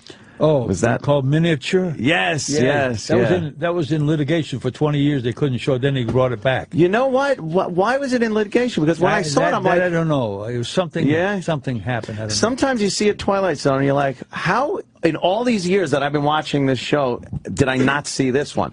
And that was one of them. I was like, yeah, I know. For a long, there was a big hole in the thing with that. Well, if there was music in it or something they couldn't get the rights to. Was there any music? Well, then you could switch it out. It was really good, though, man. Wow, what an odd character you were in that one. What was that one about? He had some mother issues and some relationship issues. That beautiful actress was a model. She married Sidney Pollack. Really? Yeah, and lived a long life, and Sidney passed away. Oh, wow, yeah. Claire, yeah. Yeah, that was, you started off in the, what, did you do any of the Playhouse? The Neighborhood Playhouse. Yeah, Neighborhood Playhouse. And one night we did a play that was a nice part that I liked. I kind of connected with it. And Kim Stanley, Bob Mulligan, Horton Foote, and his wife came, and they saw me. And 3 years after that, when they were going to cast Boo Radley and To Kill a Mockingbird, Horton Foote's wife said, "What about that young man we saw in that play?" So that kind of helped me. It's amazing how, even a couple of years later. You got people help each other. You know, the group, young actors, I say, what should you do? They say, what should I get with groups? I say, you have to be with groups. Operate out of something other than. And then someone gets a project, they remember you, and there you go. You've had because it's hard to imagine. But you had a 10-year career, like a legit career before The Godfather. That wasn't the beginning for you. No, I did with Phil Kaufman. I played Jesse James in The Great Northfield, Minnesota Raid. I had quite a few films before, And then The Godfather was. Somebody told me on the Howard Stern show that the guy that the studio wanted with some big names for the part of Tom Hagen. Paul Newman, 3 or 4 big names. And I guess Coppola wanted me, thank goodness. Why did you turn down Brody in Jaws? Pardon? Why did you turn down the part of Brody? I don't know. I wanted to play the Portuguese fisherman. I like to do character part, but I was too young. Really? So I let it young? slip, you know. Wait, which one was the Portuguese fisherman? In Well, Jaws? Robert Shaw. Oh, Shaw's Yeah, part. Okay.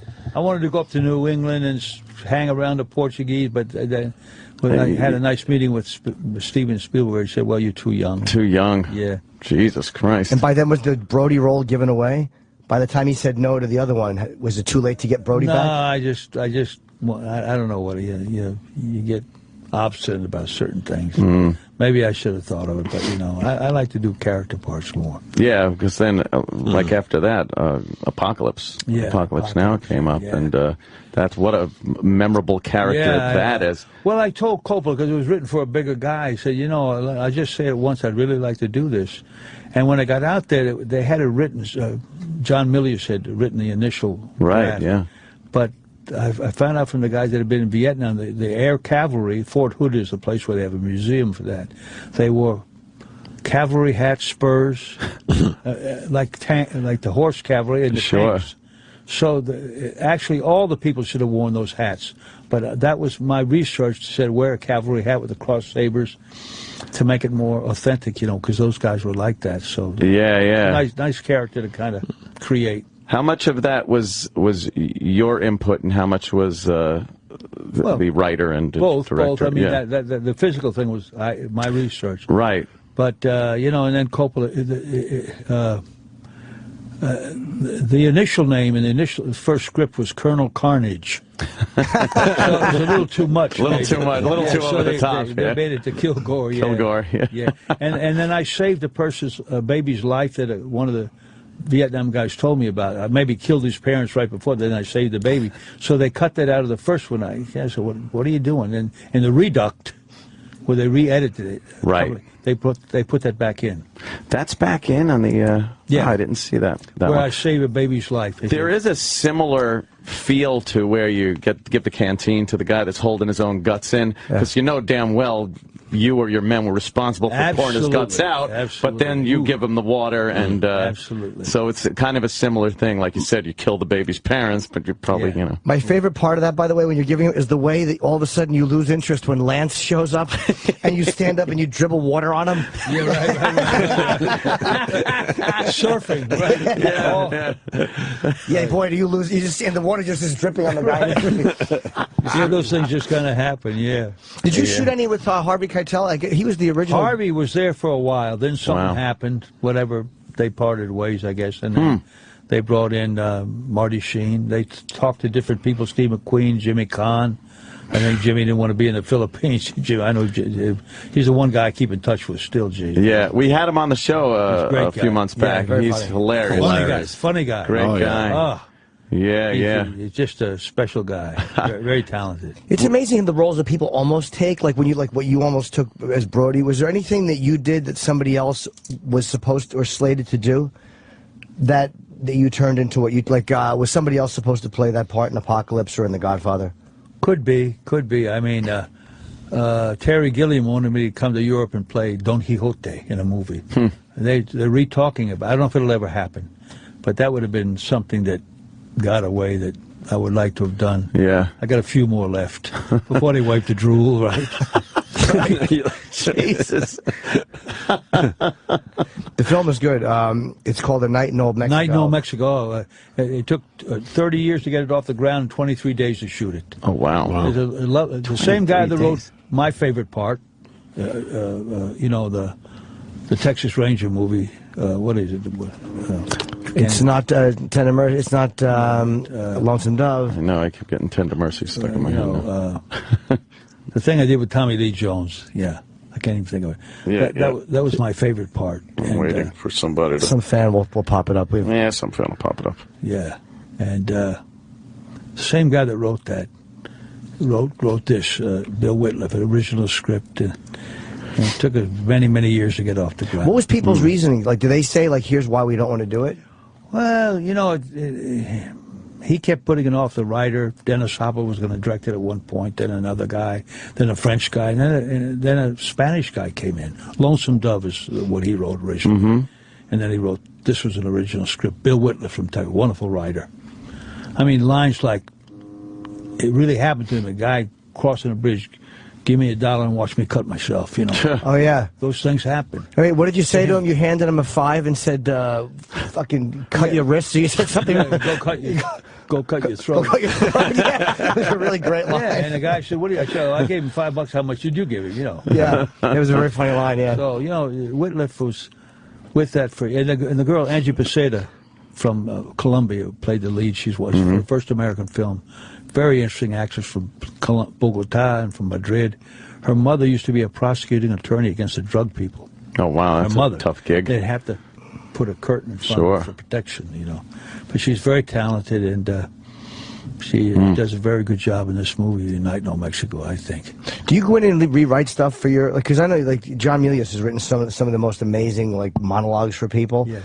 And some people, some guys only want him writing their monologues. Will you go in and actually go like, I don't want to say that, or will you just kind of do what they ask you to? No, it depends. You know, I mean, that's pretty nervy sometimes. Sometimes you want things changed, and I believe in improvisation. But if a script is well written, you don't necessarily need to improvise. The thing what I did with Robert Downey Jr. just this year, it's beautifully written script, so you don't need to change things.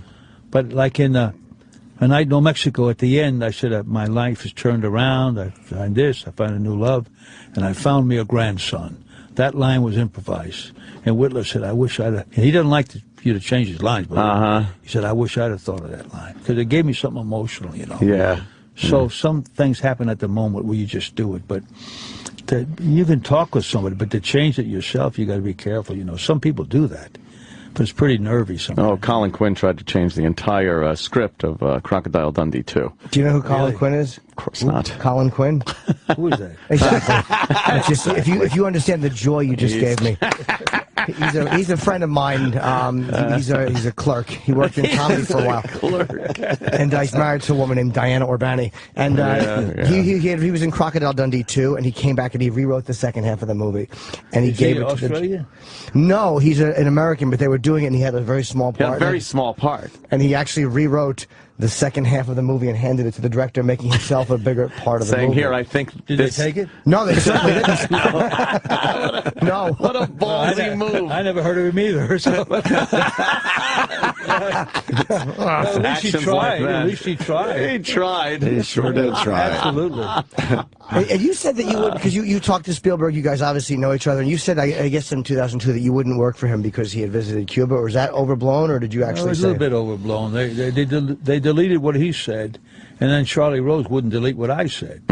So I was kind of hung out to dry. What had he said that should have been included? Well, that he said he never said those things, that he spent the best 8 hours of his life with Castro. Maybe he did never say it, but I said, people say that. Why would they say that? Because Castro's no great guy in certain areas. Quarantines gays and everything, you know. So then I got in trouble for that, you know. Have your politics been difficult? Because Hollywood's fairly one-sided. Has not being, like, towing the company liberal line. trick, you could say it, Jimmy. Well, I don't know. You know, it's like, has it not towing that company line kind of given you any problems? What about you?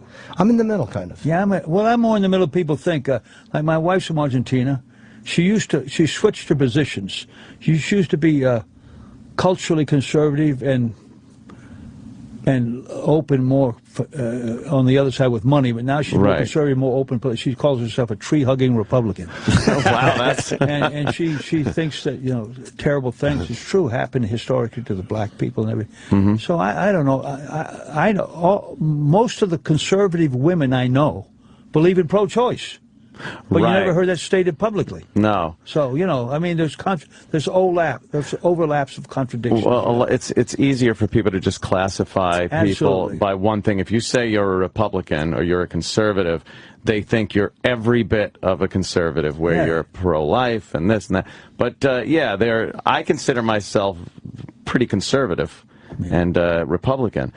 But there are some things that, believe me, I'm trying to fight the good fight every day. Yeah, that's okay. It's tiring. Well, you know, like my friends that I have on the board of sheriffs, the one guy ran 2 FBI guys out of his county, so you don't have any jurisdiction. I mean, and you can't. Right. Okay, a lot of those sheriffs you can buy off. The Texas Rangers you can't buy off. No. CIA, FBI, there's some stuff going on that shouldn't There's a go on. little leeway there. Now, this same sheriff, I said, how do you guys vote down here? He said, we vote Democrat, but in our hearts we're Republicans. Wow. So that's the old kind of Democrats, conservative. Right. Zapata County, my friend was Zico Gonzalez. He was in the sheriff of Zapata County with that big lake where that guy disappeared on the water ski. Yeah. Well, I said, and there's no Republican headquarters in Zapata County.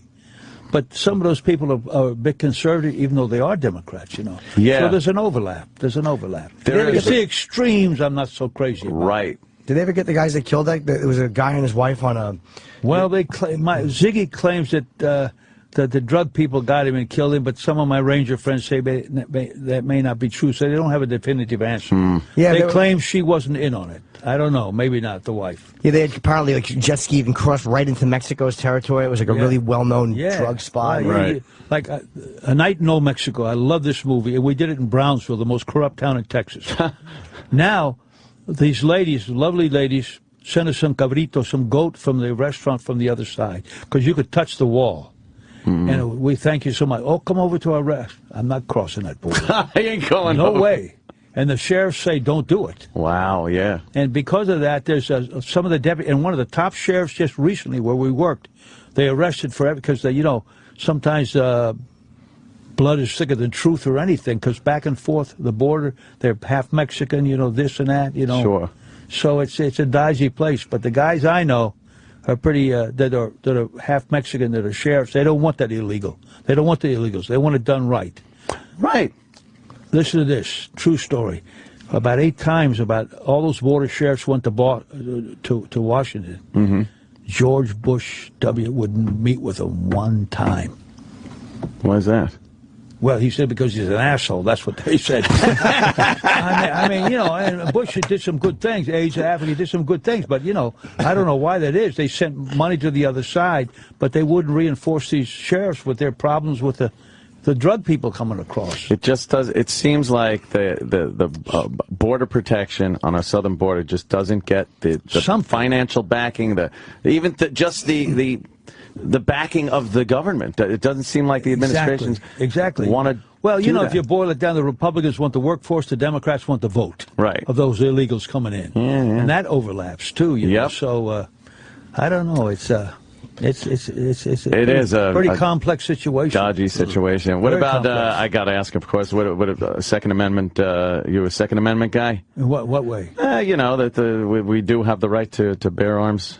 Absolutely. I don't have a gun in my... I do have a $45,000 pistol that the Rangers gave me. Wow. And my friend General Bill Keyes, the head of Colt, gave me 2 beautiful pistols with Lonesome Dove pictures of my movies in there. But other than that, as trophies, we don't have guns. Not that I'm against them, believe me. Right. I believe you should. I just don't want guns around because I'm not an expert with it. Although I believe in people should have guns. Yeah, I just feel that every time something happens, that more legislation is put on the legal gun owners that aren't the problem. And then they throw, laws in there that don't really do anything for the gang violence and everything. Well, the same sheriff, Arvin West in Hudson County, he tells every people on the border, he's right on the border, to arm themselves in his county in Texas. Why wouldn't you? Because they're coming across. Across. Did you not want to go across, too? Because a lot of people, Mexico scares me. And is that why were you afraid of kidnapping? At the border. My friends just recently competed in the World Championship live pigeon shoot in Guadalajara. That's pretty safe. But along the border, it's like what used to be in Colombia. It's moved up. Yeah, it's very dangerous. Right on the border is more dangerous than if you go. Yeah. Oh, yeah. One guy who traveled around. It was one of the most dangerous parts in the whole world. That border. Amazing. Oh, yeah. And again, just no resources given there. Yeah. They say certain parts of Texas are really, like for 20 miles from the border and about 20 miles in are quite dangerous. War zone. Of course, you can private property. You can do like. And then Arizona's another thing. And it's a tough thing. Yeah. So one of the sheriffs said we're tired of being the first line of defense for the people in the state of Iowa. Yeah. So. And then they call the guys who want to stop it because there is a lot of crime. They call them racist for wanting to stand there and kind of keep people from illegally coming in and possibly causing a problem. You know what was called the most racist city in America at one time? What? Boston. Oh yeah. Yeah, so, the South, it's not, Yeah, well, it's all, and you see what happened now at the Beverly Hills Hotel? Oh, yeah. Yeah, so once it comes to Hollywood, you're scratching at your door. Oh, now we'll change our view of what these radical guys are like. It really is astounding how out of touch a lot of the people in Hollywood can be when it comes to issues like that. And it is amazing that they even did anything about the Beverly Hills Hotel and stopped going. Well, they had to. They had to. Then it was so in everyone's face. It's like here in I had a lot of liberal friends in New York that were voted for Giuliani, but for president, no, they said. But for at your own back door, when he kept the city safe, right? Yeah. Which some people don't even want to admit, but I think he did. No, I remember New York pre-Giuliani and post-Giuliani, and it was night and day. It was really crazy driving in, and the squeegee guys, and just the quality of life issues, bringing money into the city, making it a place for tourism. And then, you get de Blasio in, and he's talking about we need to change New York for the better. It's like, what do you want to change to what? Change it to what? Yeah, change it to what? Back the way it was in the 70s or the 80s. It was a crazy place back then. Yeah. Yeah, Giuliani did an amazing job. The whole get rid of the hookers thing. A lot of people don't like him. But yeah, I asked Pete Hamill that one time. I had read that a lot of liberals in the beginning, maybe not the mainstream Democrat, but some of the liberals were, at the beginning, were for Giuliani. Yeah. Once again, to keep the home turf safe, but not for the presidency, He had that reputation of being a hard prize because he went after the mob in the Fulton Street Fish Market. Like, he had a pretty good reputation in New York of being a guy who dealt with crime properly. And the hypocrisy of, obviously George Bush took a lot of crap from the left, and then you get Obama in there, and he talks about this transparent administration, and all we've seen is scandal and cover-up.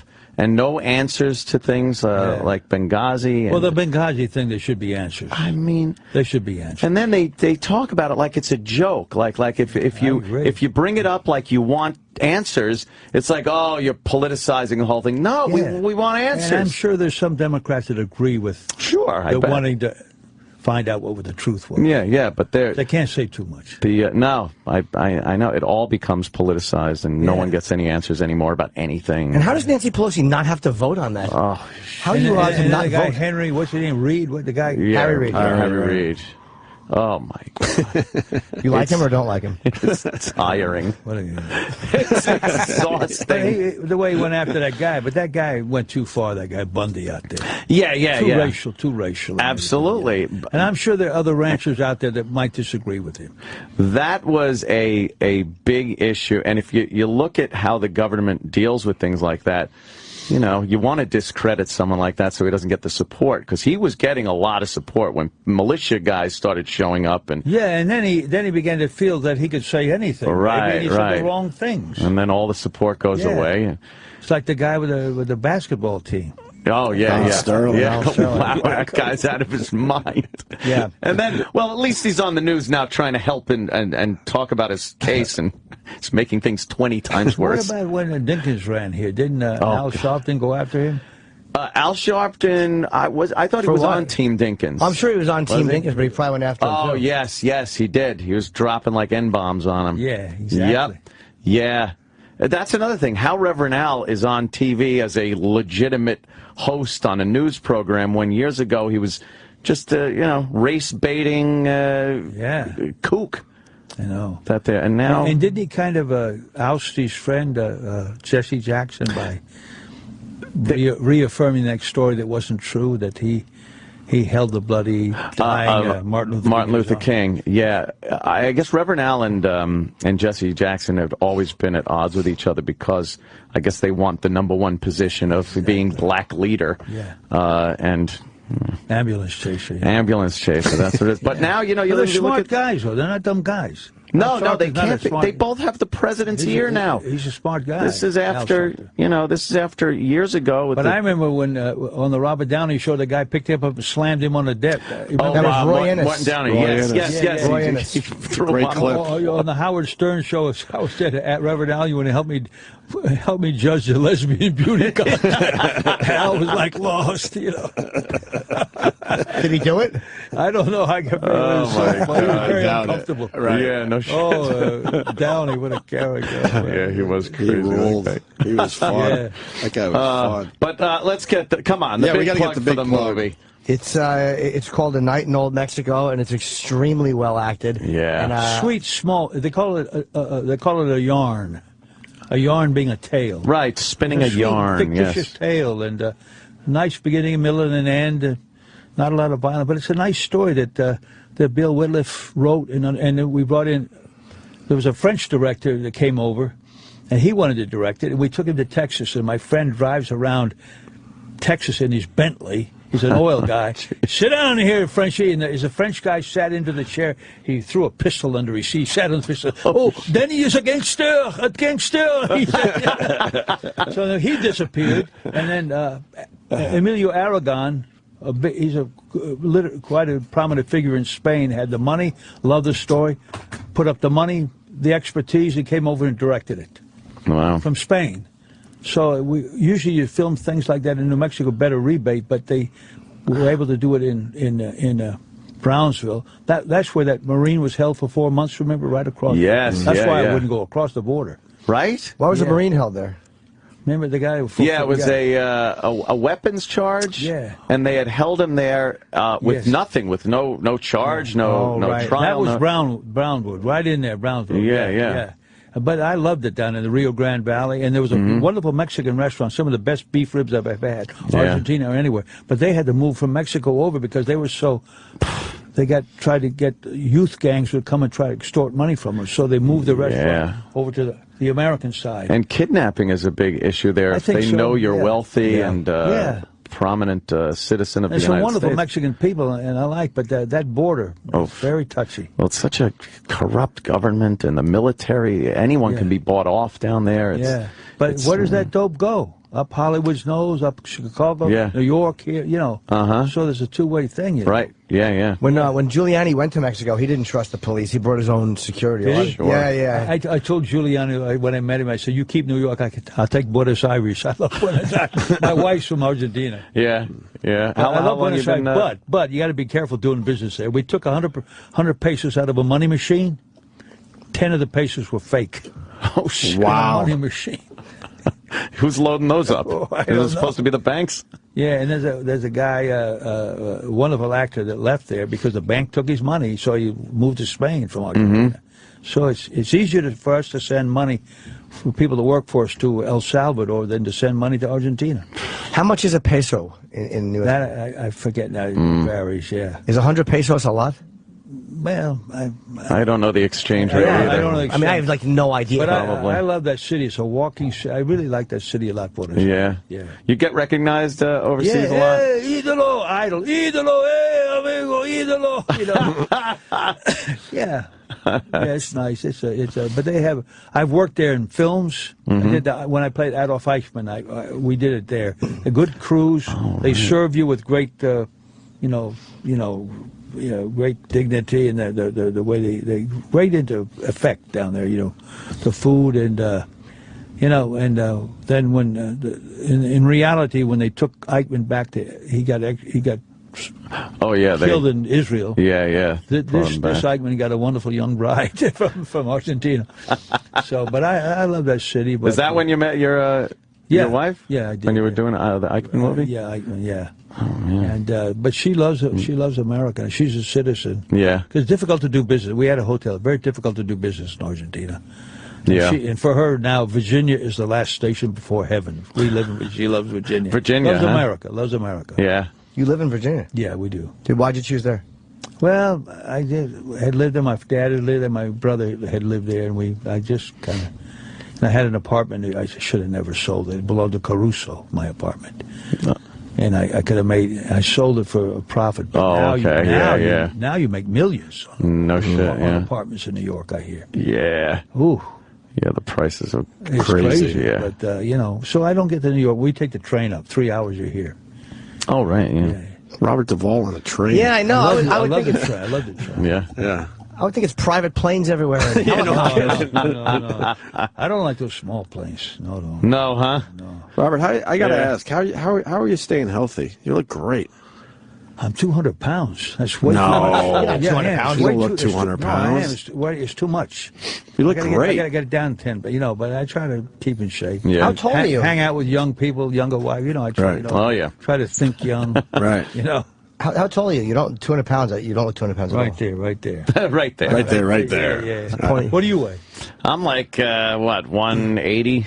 Something like that. Yeah, I wish I could get down there, man. Well, if you want to know, I was at one point 175, know. but I've gotten down to 150. I was over there with Howard Stern before. He got too skinny. Look at that guy. Is he all skinny now?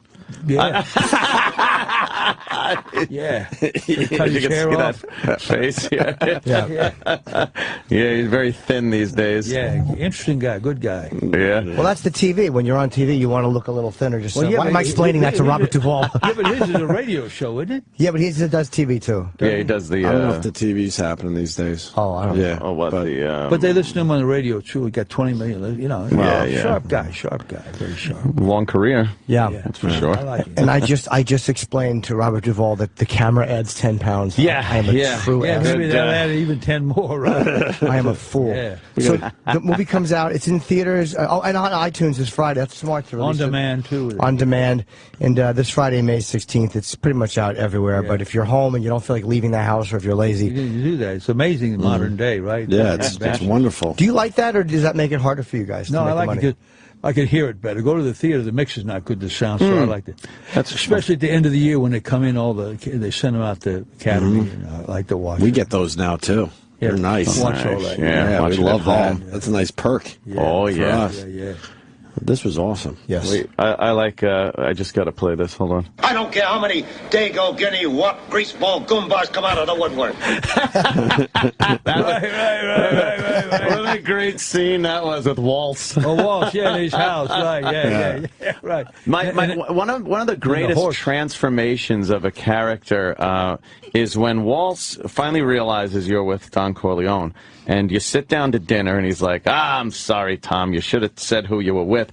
And he gets so pissed as he's going along that by the end he's just, now you get the hell out of here. Right. But the dinner started kind of nice. Yeah, kind of nice, kind of civil, yeah. Yeah, and then and you didn't say a word. It was all him just working himself into a frenzy and then throwing you out. And then he finds a horse's head. Oh, yeah. Take care of business. Wow, yeah. What was, before we close, can I just ask you, what was John Cazale like?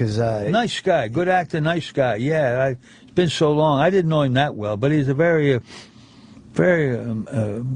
open guy to be with, very friendly, yeah. Because didn't he only do like 5 or 6 movies? Like he had a very short. They were all really good. I think he used to date Meryl Streep. Yeah, Meryl Streep. Yeah, he was in The Deer Hunter and Deer Hunter, and, which was great. Yeah, right. The Conversation, both Godfathers, Dog Day Afternoon. I was in the. I had a small part in the conversation. Right. He was in the Conversation. Oh yeah, Coppola. Yeah. You're great in Network. I just want to tell Robert Duvall movies he was great in. And I love your arms, by the way. You have very big arms. Like you know how to make a gesture. Yeah. I've been in some Lemons. They said, what, A Nightmare in the Sun or something. Oh, my God. I can't even remember how bad that was.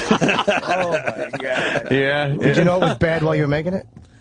I think so, yeah. Oh, boy. Definitely. It's got to be hard to commit to a role when you know it's like, oh, God. Yeah, I know. I mean, there's some Lemons. We all do Lemons. Oh, yeah. Well, I think your average is pretty good, though. I mean, well, Jesus. I'm kind of a late bloomer, and I think, I got a few left, and as I got older, I get more comfortable. And I think I like when you better work. When you just pop up in things like Sling Blade was great. Yeah, when Billy Bob was great to work with. Comes up you should have him in, Billy Bob. I would love to. Yeah, he's the best. Billy Bob. He says now when we work, he says, rehearsals for pussies, only 2 takes. 2 takes. Yeah, some of these people beat 100 take. Whatever. Right. Yeah. Yeah, that was great to work with Billy. 2 takes. That's a lot of pressure. Very gifted. Yeah. He's in the movie too with Robert Downey. He plays the prosecuting attorney against me. Downey plays the guy that's defending me. I'm the judge. It's called The Judge. Very smart script. Cool. Yeah. Oh, we're getting the wrap up. But A Night in Old Mexico, I love this movie. It's a small movie, and I just love it. Yeah, it's extremely well acted, and this Friday, again on iTunes on demand, or go see it in the theater if that's what you prefer. But I highly recommend it. Great, Robert Duvall, amazing. The Opie and Anthony. Who's Opie and who's Anthony? That's the Opie, Anthony, Jim and Norton. Jim Norton is Italian. Oh yeah, Yeah. A lot of good Italian restaurants in New York. yeah. Let me tell you something. There's some good ones in L.A. too. Yeah, I haven't. Every time I go out to L.A., it's like I'm pulling a heist. I get there and I gotta leave right away. I never really stay. Giorgio Baldi at the beach, better than a lot of the restaurants in Milan. Really? Oh, excellent food. That's a bold statement. Excellent. He cooks good Italian food, though. No, I don't. There's some bad restaurants in Italy. Really? They're not all great. Imagine you go there and you How's that possible? blow it by going to a crappy restaurant. I like Carmine's here. I like Carmine's. Carmine's is nice. Yeah. It's nice dishes. Carmine's is nice. I like that place. I like that place. There's there's a pull chain toilet. Yes, Louis in the Bronx. Louis in the Bronx. We could put the gun behind the toilet. Right. You know Don Pepe in Queens? Don Pepe. Good food. No. Yeah. Kind of like Rayo's. We're trying, sir. Who was the Teflon Don? Who was the Teflon Don? That was John Gotti. Gotti's place where they ran numbers. When he went to jail, they opened the restaurant. Right. Very good food. Very good. We got to get you out of here. Rude but good food. Thank you so much. Thanks for having me. This was a pleasure, sir. Great Robert Thank you. Duvall. Great.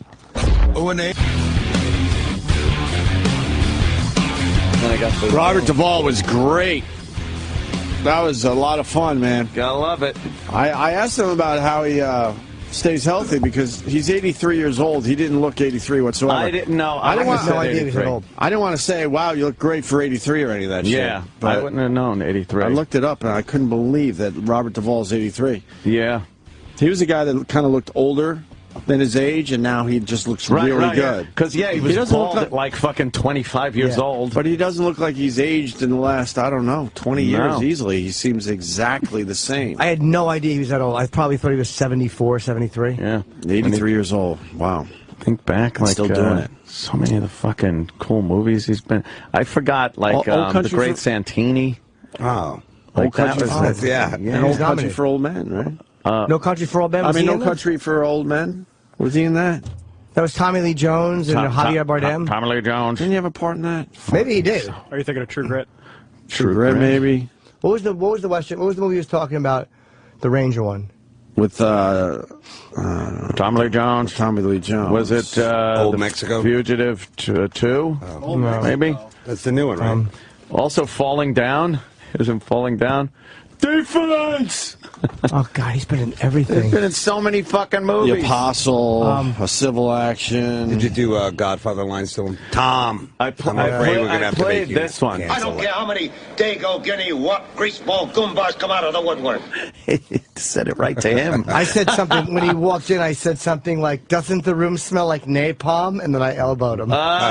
Because... Oh, Jesus. We gotta introduce the fact that David Attell is on the show now. It's a hard follow. No, Bobby Duvall, now this. Bobby Duvall. I love when they, like the other celebrities calling out. You know, it was Robert Duvall, but it's like, it was me. Bobby. It was me, Bobby De Niro, Bobby Duvall. Marty Sheen. Chuck Heston. Me and Chuck Heston. Chucky Heston. He said Marty Sheen. Yeah, no. Marty Sheen. He did say Marty Sheen. We're not allowed to say Marty Sheen. Yeah. Tom.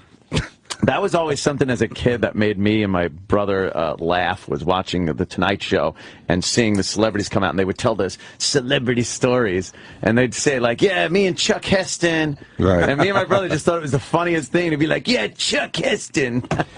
You and your brother, it didn't take much to make you laugh. No, it didn't. Now, we just laughed at the goofiness. It was kind of douchey to hear the celebrities saying names like that. I don't know. The gregariousness of it all. Yes! So what was he in promoting, though? He has a new movie out, right? Yes, it's called A Night in Old Mexico. Yeah. It's a little picture. He plays the same guy, amazing. Has had it cowboy. You know, it's like, I've had it, and I'm a cowboy. I've had it, he's had it cowboy. Like, I'm done. I'm a cowboy. That's exactly it. I'm a rancher, I'm a cowboy, and I've had it. And you know what? They're always trying to screw me over. Yeah. Do you know how much it hurt when he asked who was Opie, who was Anthony? And he said, I'm Opie, I'm Anthony. And then they're saying, this is Jim Norton. And before they finished Norton, he said to Anthony, you Italian? Right. You didn't get that moment for it to just sink in. No, it serves me right. And how about the Colin Quinn? Oh, that was my favorite. We got to make that into a promo. It's like, who? Robert Duvall beating the shit out of Colin. It's Colin Quinn. You ever hear of him? No. Let's get Colin on the phones to make Poor sure Colin. he knows that Robert Duvall said that. Can we do that? I'd like to have the clip ready. Can we get Colin Quinn on the phone? We need to tell him immediately. We need to do that. David Attell, you got Comedy Underground, new episode Saturday night on Comedy Central. 1 a.m. Saturday. I thought it was tonight. Sorry. Oh, Thanks, Jimmy. Jim. 1 a.m. And this week's episode features Jim Norton, Bob Kelly, and a whole bunch. Oh, and Farrah Abram. Jim and Farrah go head to head. It's great. Really? It's one of my favorite episodes of the 8. Farrah Abraham. Yes. Was she nice? Because she was a sport. She was really cool. I'll be honest, before the shoot, I didn't like her. We've interviewed her. I didn't like her at all. And then afterwards, during the thing, me and Dave were on stage just because they were having a technical issue, so we were just doing stand-up and bullshitting. And then I liked her. By the end of the she was really nice. Yeah. I thought she was really cool because she had no idea like what it was or anything like that. And, it was cool to bring in, like, I guess you could say, like, people outside of the comedy world to be a part of it, because it's mostly, like, everybody up until now has been, like, a comic or, like, well, I guess Ron Jeremy, but, like, Ron is kind of like, he wears a lot of hats, you know what I'm saying? Certainly does. He really does. He really does. He does. So, but it was cool to bring out, people who weren't, like, comic. So far, reaction has been great, and for the fans, man, I mean, I think they get it, that it's, like, a real uncensored, gritty, kind of too bad Bobby Duvall isn't here. Right? Let's go head to head with me on something. But that's what the people have been expecting from you over the years anyway. Real gritty, uncensored, street, look out. Shot in the Village Underground. Nice. In New York. Great place. It was a really cool place to shoot it. Did you guys get like amazing actors in here, like Robert Duvall? I mean, like that's an amazing get, I guess you could say. Did you ever get like George C. Scott in here? Because I would love to have heard. That would have been a good one. Yeah. George C. Scott. He's my favorite actor. I'd have just played the scene from fucking hardcore over and over. Turn it off. We've been at this, me and Ann and Jimmy, 20 years, and we only started getting the big A-listers only like 3 years ago. Really? Yeah. Yeah, well, it was a lot of years of some of the other guys. Before that, we did phoners with Jed Clampett, and that's not even a joke. We've been getting what? The big stars for how long now, for real? Maybe 5 years? Maybe? A couple of years with that's the whole Roland They just thing. wouldn't do our show. How about Jimmy Kahn? We had Jimmy Kahn in about 6 months ago. Jimmy Kahn. We had Jimmy in. Jimmy on Jimmy. Yeah. I think we could call him Jimmy now. He was funny, man. He was great on the show.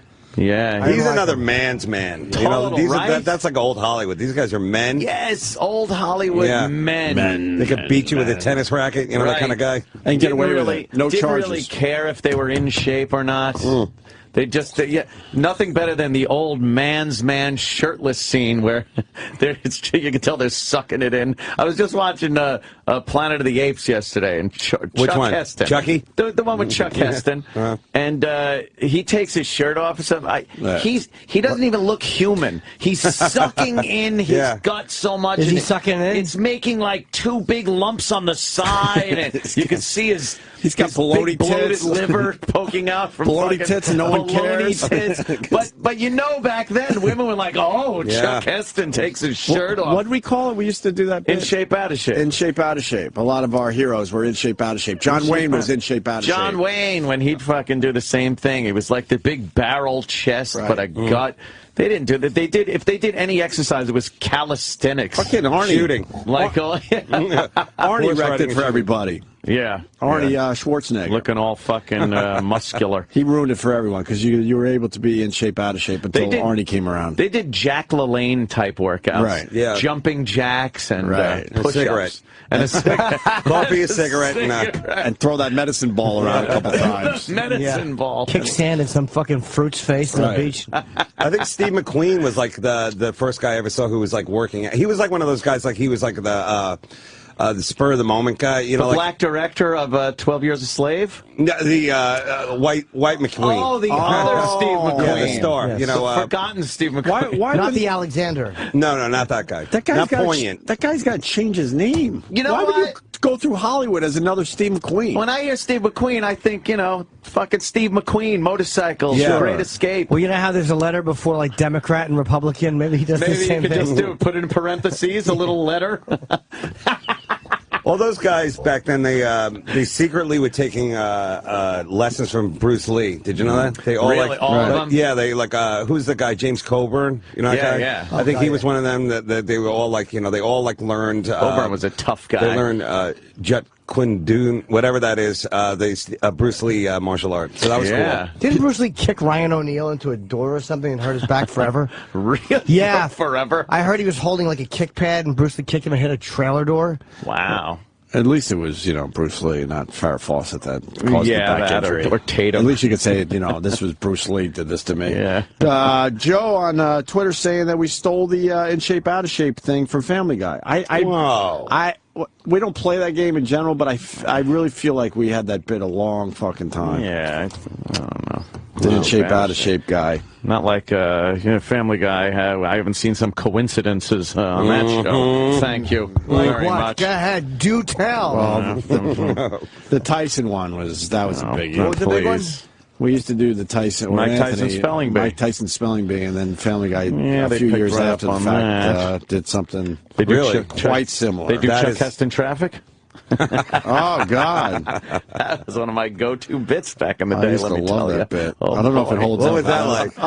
It's just fantastic. a good bit. It was just an epic traffic report from Chuck Heston. From Chuck With Heston. the over-the-top music and the damn you. Damn you, FDR, drive! I kind of like the bit. I will surely perish if the Lord God does not deliver me from this exit.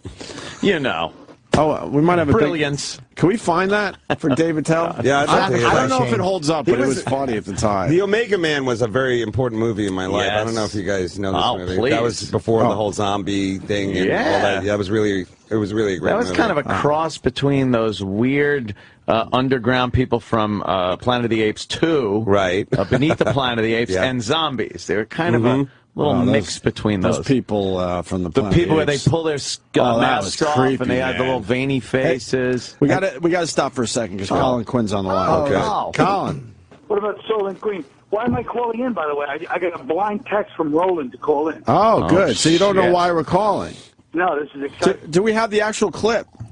Yeah, I have it. All right, we have the actual clip, so we just want to make sure that you hear this, okay? All right. All right, here we Colin go. Quinn tried to change the entire script of Crocodile Dundee 2. Do you know who Colin Quinn is? Of course not. Colin Quinn?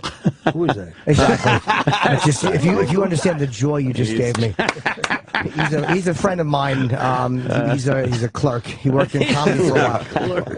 And he's married to a woman named Diana Urbani. And he was in Crocodile Dundee 2, and he came back and he rewrote the second half of the movie. And he gave it to Australia? No, he's an American, but they were doing it, and he had a very small part. Yeah, a very small part. And he actually rewrote the second half of the line. movie and handed it to the director, making himself a bigger part of the Saying movie. here, I think No, they certainly didn't. No. What a ballsy move. I never heard of him either. So. At least he tried. At least he tried. He tried. He sure did try. Absolutely. There you go, Colin. Do you know who Do you know who we were playing that for, or talking to about that? Some Australian that comes over here and we give them giant tax breaks so they can make movies like Crocodile Dundee 2, and then No. try to shame me. No. That would have been Robert Duvall. It's Robert Duvall, Bobby Duvall, who does not know who Colin Quinn is. We didn't like him. And that made us very happy today. It's infuriating. Tom. Infuriating that Bob called. You're out, Tom. Yeah, I was doing lines to him. I know you are. It's like, what are you, the Godfather or something? I guarantee you, you're bringing up some obscure movie, acting like you were like, oh, I really love you in that Preacher movie. Shut up. No, we didn't. I didn't mention any. We kept it to the basics: Godfather, Apocalypse Now, and a couple of big ones. Oh, okay. Yeah, and I mentioned the Who cares what I mentioned? It was just Well, Twilight that's why I Zone. called to realize my name is being slandered around show business. Oh, you want to know how unimportant I am, by the way? We know you're unimportant, but I am as well. Because he was asking who is Opie and Anthony, and then as they're saying this is Jim Norton, he just interrupts to ask Anthony if he's Italian. Right. Do you have that clip? He didn't even care. Literally, he had no concept that I was sitting next to him and didn't care. Here's a clip of this. Great. Robert Duvall, amazing. The Opie and Anthony. Who's Opie and who's Anthony? That's the Opie, Anthony, Jim Norton. Jim Norton is Italian? Oh, yeah. Yeah. Italian. Hey, he wanted no part of you. No, but he had nothing to do with me. Yeah. Really hurt my feelings. Yeah. It should. He should have started whispering Italian to you. Yeah. He's from the old school. Every guy named Anthony, you just see some of those big Super Mario mustaches. How's the Italian food in this joint? Godfather. Very good, Chippa. The most wappy restaurant anyone's ever seen. Oh, yeah. Acts like he's at a food court. How's the Italian food in this store? Got the checkered tablecloth and fucking, Mario's walking around serving the food. It's like he walked into an Olive Garden. No, like there's 6 choices of food. Yeah. Well, how's the Italian food in this? Yeah, I was going to go with the Greek, but... oh, boy, he sure pays for that. Do you know David Attell? He's in studio, Colin. Yes. Oh, hi. Hey, buddy. How you doing? How's can I ask how's the movie going? Oh, you saw me leave with Amy the other night. Really quite a showbiz couple. It was like Listen Dick in the 60s. Listen, Dick in the 60s. No, I'm excited for Amy. This is her first movie. I was talking to Judd Apatow, name drop. Wow. And he said that this is going to be, that he's excited. It's huge. It's going to be great. It's going to be a mega hit. Does she show any skin in this one? Is there any skin? A lot of skin. I do like when Amy shows a little skin. Have you started shooting yet, or are you still rehearsing? No, it's just camera rehearsals. I'll be in next week. Okay. Wow. That's exciting. I'm just doing a quick touch-up on the script. Oh, good. No, you're not. It worked so well with Crocodile Dundee, too. Can't believe you actually. Yeah, well, guess what? I wish I had that script, because I guarantee it was a man. My Dundee 2 didn't do as well as the first one, by the way. Well, no. Documentary Romp. Did pretty New well. It did well. Crocodile Dundee. What year was that? That was oh my God. Probably 87. That was a good year. Yeah. It's a lot of good movies. That was 100 Godzillas ago. I had a nice movie career going that I let slip by the wayside because of stupid stand-up. I was in Crocodile Dundee 2, Married to the Mob. I had a line in there, "Excuse me, gentlemen, the place is clean." I love how he remembers all of his lines. Dick Tracy? No? By the way, I was on the show the other day. You weren't in that? Huh? Amy's movie, the guy that does, the guy who was doing my hair the other day, he did all the women in Goodfellas. Really? Yeah. How fucking funny is that? Of all, that great scene where they're all dressed like cartoon characters. Yep. That's an awkward 4 a.m. makeup story. By the way, go ahead, coffee breath. I did you and Jimmy Conway's wife. Oh, Vinny would kill him. So you, exactly. Colin, weren't you in Dick Tracy also? No. Wow. Thomas. My movie career petered out. I was in a Woody Allen movie, and then he cut me out of the whole movie. Which one? Man. He casted me in his movie. It was New York Stories. Him, Scorsese, and somebody else did like 3 New York movies. Wow. And then I had a little scene with this lady in the scene, and I had like 3 lines, and I was like directed by Woody Allen. It was kind of cool, you know. Man. And why did he cut you? Because I stunk, you know. Wow. I even remember doing the scene, like, just forcing, you know what I mean? Like, just standing there and being like, you know, like, trying to do, like, I was You just think they watched it and then went, yeah, this goes. Wait, what were you trying to do? I was supposed to be like this cop that the woman, you know, like a traffic cop, and then there was this scene where the woman's like, she was fantasizing or seeing some stuff, and then I'm pointing, like, at this kite, but I'm, like, overdoing it. I made it into, like, a detective series, even though it was just supposed to be one simple cop. Like, you know, I was going to make it count. Always over the top, trying a little too hard. Did you overact? I was like Ralph Cramden, you know. This is my break. Mr. Faversham. Was he there? He directs like he doesn't have like a B level. He doesn't have like a D unit, whatever that is. The other guy who does most of the close-ups and all that. Yeah, no, they have a B unit for shots, but not for the actors. But what happened was they bring you into this place. He had some place on the Upper East Side, and the cashier brings you in, and he's sitting in the dark. If I had known what he was like in the future, it would have been more chilling, I guess. But he just sits in the dark, like almost like the next room, but he's watching. And you just stand there, and he asks you a couple of questions, and you just talk. Then he makes you hold a stuffed animal. Lay down on your belly and watch the trains go around. Oh, boy. Okay, slower. All right, boys, I'm going to meet Mother. I'll see you later. All right, Colin. Bye. Thank you, sir. I'll see you Friday. Colin Quinn, yes. Is it happening Friday? I hope so. Yeah, we might be doing a super show on Friday. Yeah. Nice. It's happening. All We'll right, fucking take care of you later. All right, Colin Quinn, everyone. Nice. Are we doing the red carpet for the super show?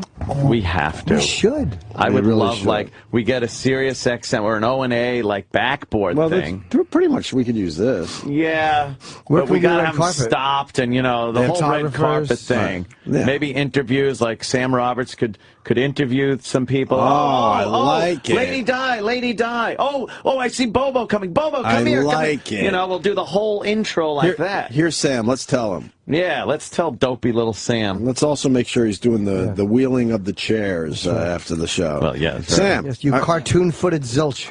Are we doing the super show Friday? Yes. All right, we want to do the red carpet, and Ant's like, he's right. I think you gotta should you do gotta it. interview them as they do their step and repeat. And be like, you know, oh, look, who do we have here? Oh, wait, Bobo, Yeah. he's over here. Bobo, can I ask you, who are you wearing? Things like that. Oh, and now, Lady Di is over there. Let me get her, you know. You're really making the listeners not want to tune in by just throwing those two names around. I know. Should that be the pre-show?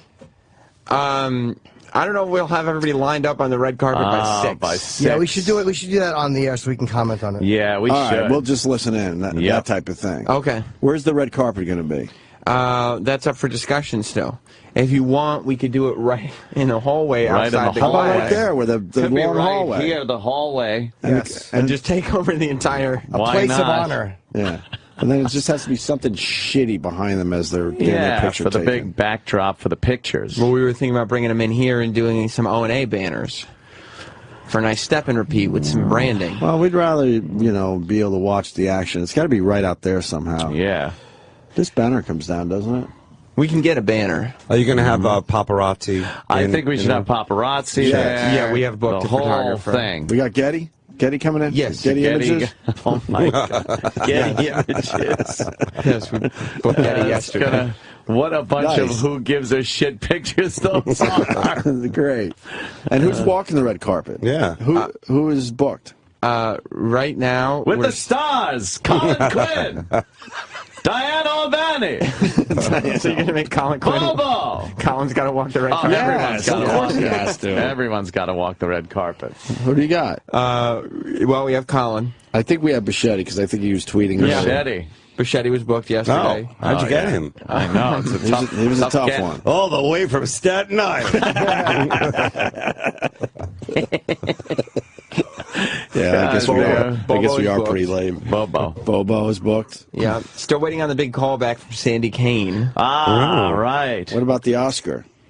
Oscar's booked. Sandy Yes! Oscar's booked. Charo.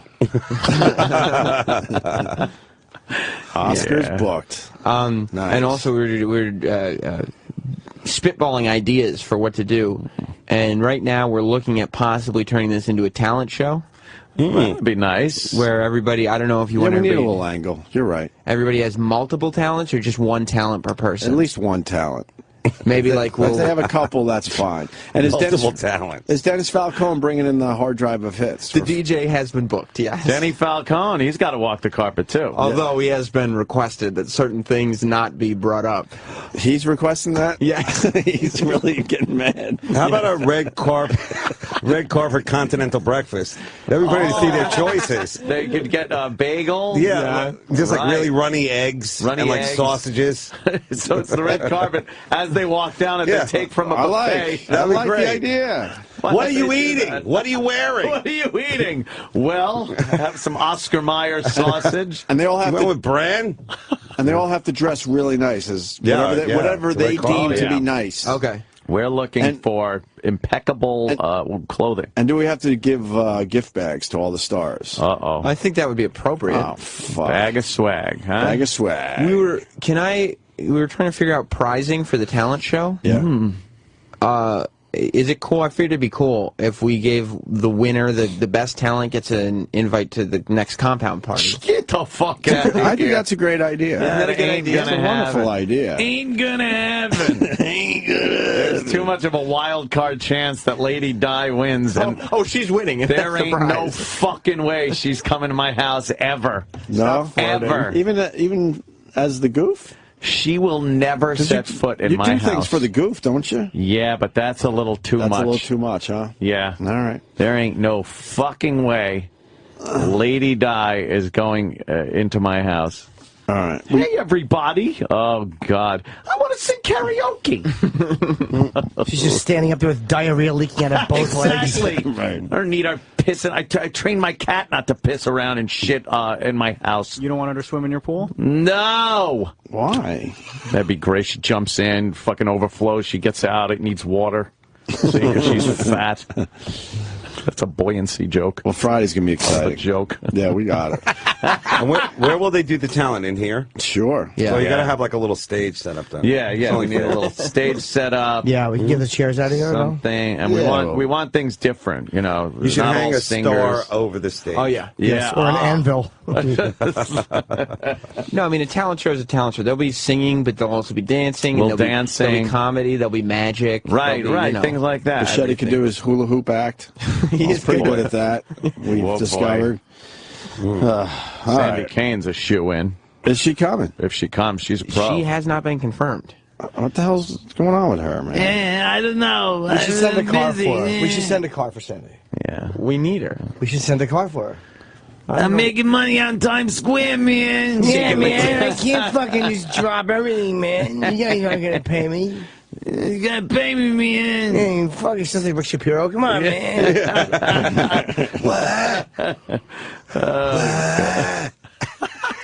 Never a good time to call. Is that what 4 in the afternoon. Hold on, man. I used to do that fake sick voice when I'd call up work to tell them I wasn't going to be in, and it was because I was much too hungover. Yeah. We'd be like, hi. Yeah, I can't make it. No, I just woke up sick. It's so phony. Did they know? Oh, God, they had to. Hey. They knew you were drinking? Oh, yeah. It was, probably hadn't stopped. That's something you can give the runner-up, a nice bottle of champagne or something. Hey, why not? No? Or sure. Maybe maybe they want a gift a fruit basket. Oh, remember when that was exciting? A fruit basket? No more. People loved a good fruit basket. What is that about? Back in the day. Mm-hmm. Now they want more. The only ones we haven't gotten confirmations on, we have not gotten the Sandy Kane callback, and right now we have not gotten a callback from Marion. Marion. What we need is Lady that Di about? and Marion. Marion's a bag of shit. She really is. She really is. Motherfucker. Too funny. I mean, motherfucker. Is there anybody that you guys want to see there? Well, How many people you've mentioned that I don't? Yeah, exactly. I want to see Colin, and only partially. No one else. You got Oscar. I'm happy. Okay. We all have our favorites. Oscar's mine, man. He's the best. Yeah. Oh, I did reach out to a former intern, the second best intern we've had. Yeah.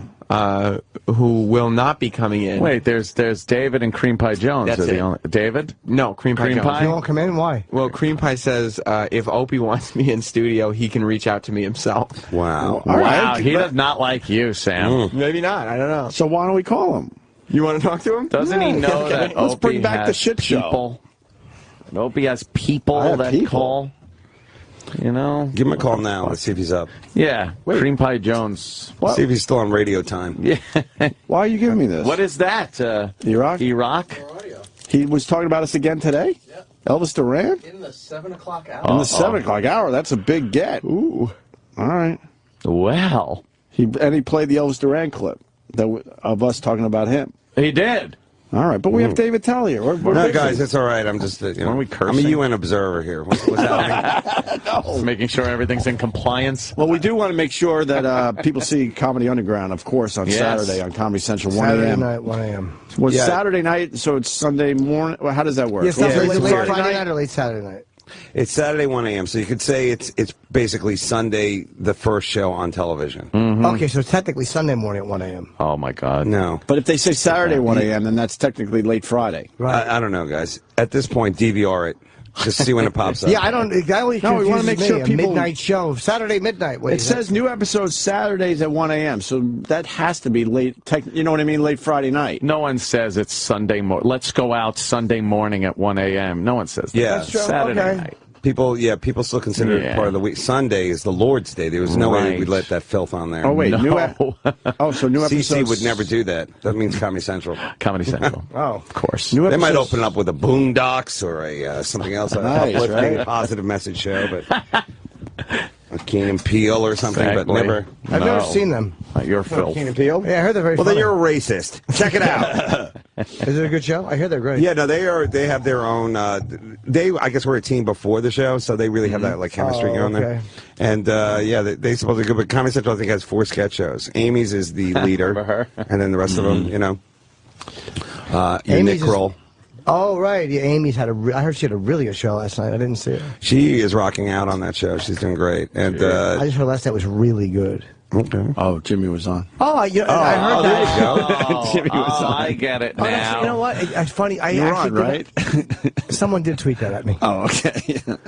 Jim, so you've done it seems like every week you have like a little part on something. When are you going to well, I have go all in on an NCIS or something? NCIS Cleveland. Yes.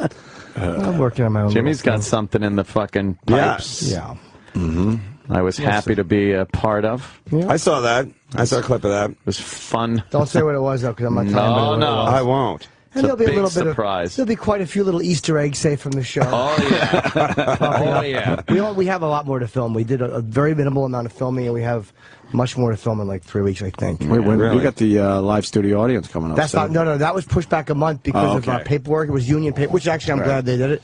I'm shooting that in June. Nice. Wow. So there's a lot more. This is this going to cut into you touring? Do you think, or no? Oh well, let's hope so. Because that's fucking. I'm done with that. That doesn't. I'll need some excuse as to why I'm not out doing it. Well, guys, I had a bad back.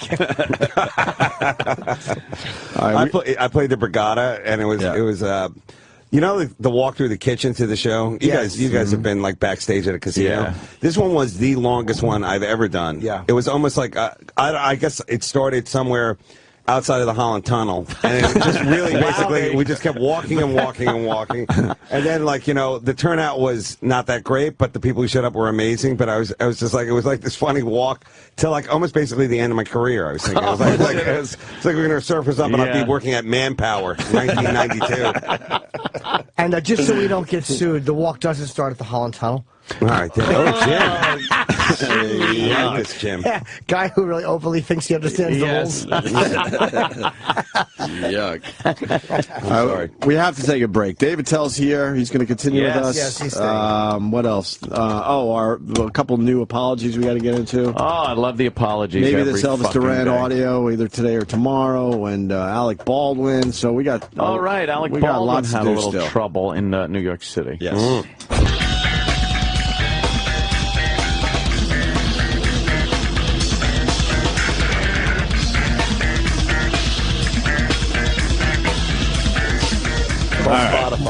David Attell in studio, rolling pitching guests during the break. Worst time to pitch guests. We just rattle off no's. No. Because we want to just sit here and just chill, and he tries to get us to say yes to guests. Who do we say no to today? I love the no's, which bothers Roland. We got 2 yeses today, so it's a good day. What? What yeses? Clark Gregg. And we're not doing Clark Gregg. I didn't say yes. And who else? And we're not doing the original cast of the Jersey Boys. No. Why not? Yeah, it's good. Andrew Lloyd Young, the guy, he has Cherry. The guy, he did Frankie Valli. Yeah. He did the bikini, teeny weeny, itsy bitsy bikini. How's it sound, though? That's not. Oh, that's the other guy, though. Yeah, how's it sound, though? Why is it the original cast? Why do we Because really care? he sounds like Frankie Valli. Okay. Well, he goes, yeah, we all like the original cast members. Big Girls Don't Cry. He goes, Big Girls Don't Cry. Yeah, yeah. How about an Avenue Q? How about bringing the original cast of Avenue Q? I actually did that. Really? You pitched that one? The original cast, ladies and gentlemen. Yeah. They're all right. For a limited engagement. They're puppets, for God. Exactly. Damn For the love of bloody Christ. ape. Damn you! The original hands. Damn you, And the Major puppets. Deegan Parkway. Oh, we got it. What? We found it. So You did? when we first moved back to New York and got to do radio, we came up with this bit called Charlton Heston Traffic. Right, because, you got to do traffic. Exactly. New York We kind of had to radio. do it, so we've said, all right, if we're going to do it, we'll try to spin it. Oh, my God. So we found a 2-minute clip of it. This in a while. I don't know if this holds up. But I'm sure it doesn't, but why not? let's I'm try laughing this. already. I know.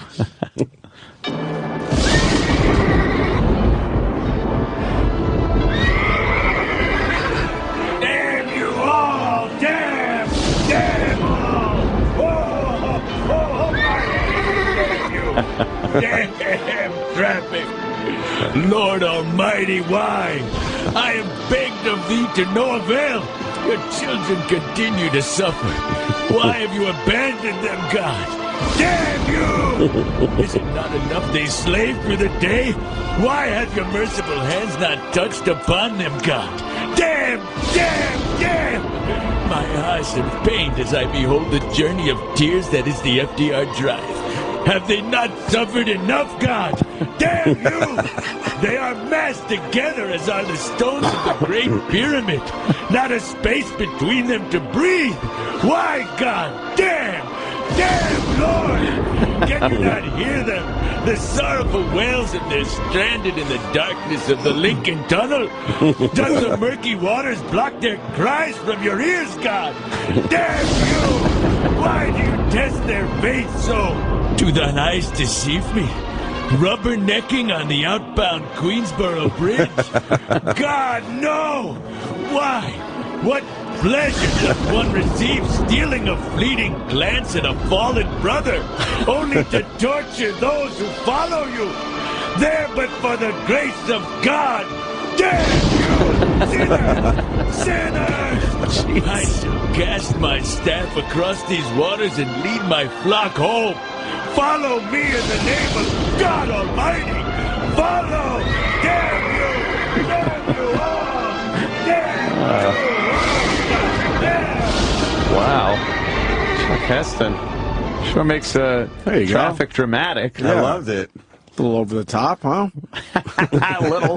Just a tad. That would be funny if you, all the Moses stuff was written, but the traffic stuff you kind of improv'd. Yeah. Right. Tunnel. Like the tunnel.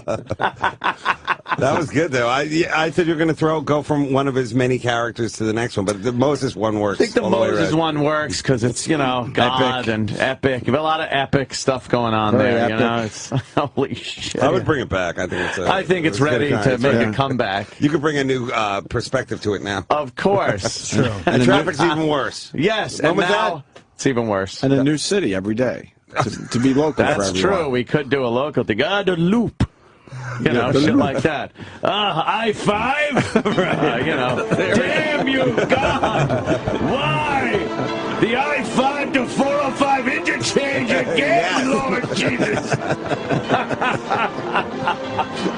Oh, no. The I-95 corridor in Connecticut is a disaster, Lord! Why can we not just divide the Long Island Sound and make it from Port Jefferson to Bridgeport without the need of some... All right. That's excellent. Yeah. That's excellent. I really do like it. Yeah, But it'd be good. Can you also back. throw in there'll be an apple picking, weird things to do? Oh, so it's, This weekend. In Virginia, there will be apple picking. Atlanta, Georgia. Let Be the ready Pharaoh for know. Let Pharaoh know about the peach eating contest.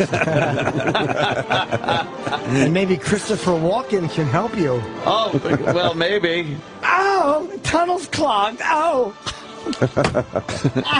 Jimmy's walking. Short and sweet.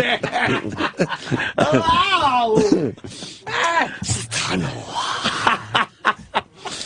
Has he been in here? Chris Walken? No. Oh, now that would be... You turned him down. Yeah, we were busy that day with Lady Di and Marion. That would be a hard Sophie's choice. Bobby Duvall, Yes. Chris Walken.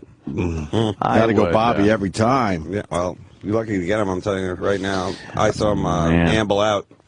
Got on his horse. What's up? Wrote to the next movie. So what happened? Angrily. You didn't bring up the Great Santini? That probably is the most... Forgot it. Such a good one. I forgot Either it. you put him down... Yeah. Why did you call them sports fans? Robert, comment. Was that really honey in Toomer's jar? Comment. Were they real bees? To Toomer? Did you get stung at all in that movie, Toomer? please, Robert? That would have been great. Just You're really gonna squirt? stupid. Yeah. You're going to squirt? Was that a full basketball that you were bouncing off his head? Yes. Did you really fuck Blythe Danner? Blythe. Yes. Would you have fucked Gwyneth Paltrow back then? That's her daughter. What happened with Alec Baldwin, man? So he was just riding his bike the wrong way on the street, and they arrested him for that? No, I think he gave them some guff. Yeah, he was as they say. He was riding. He got stopped for that because they will ticket you for riding your bicycle the wrong way on a one-way street here in New York City. That is ridiculous that they would even, like, stop you for that.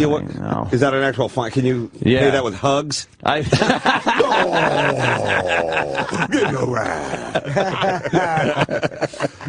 Where was That's this? horrible. What road was this? I'm trying to see it in the article. 16th Street, okay. It makes perfect sense, though, because... Against traffic on 5th Avenue near 16th Street. Really? But when you ride a bike in the city, sometimes you got to make some moves. Well, this is just it. This is a huge money-making move. Why do you think they put all this, the city bikes all over the city?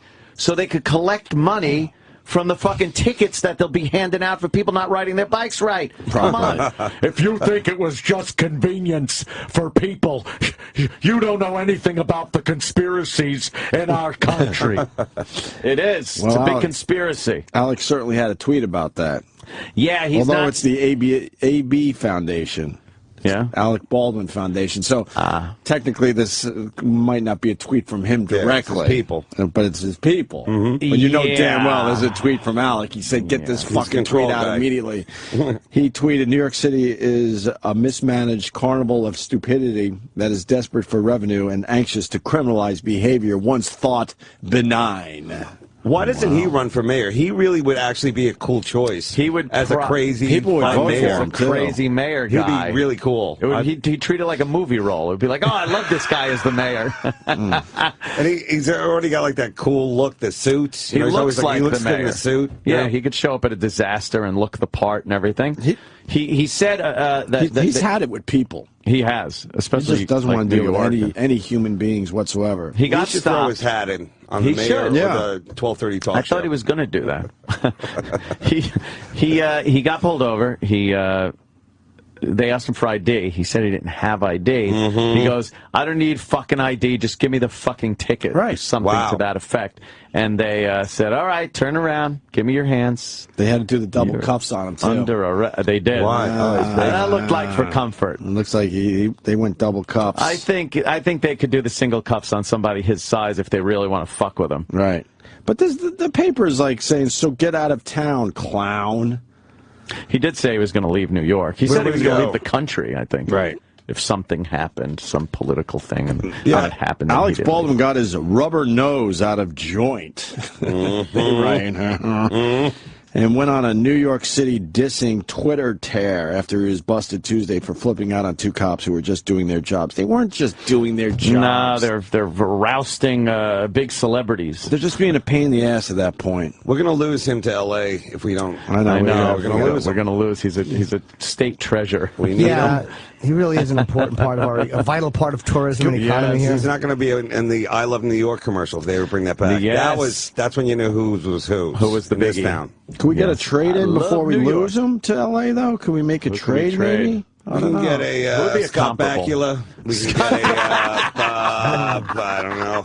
That would be a kind of an even. We get like a 2 for 1, maybe. Yeah. Scott.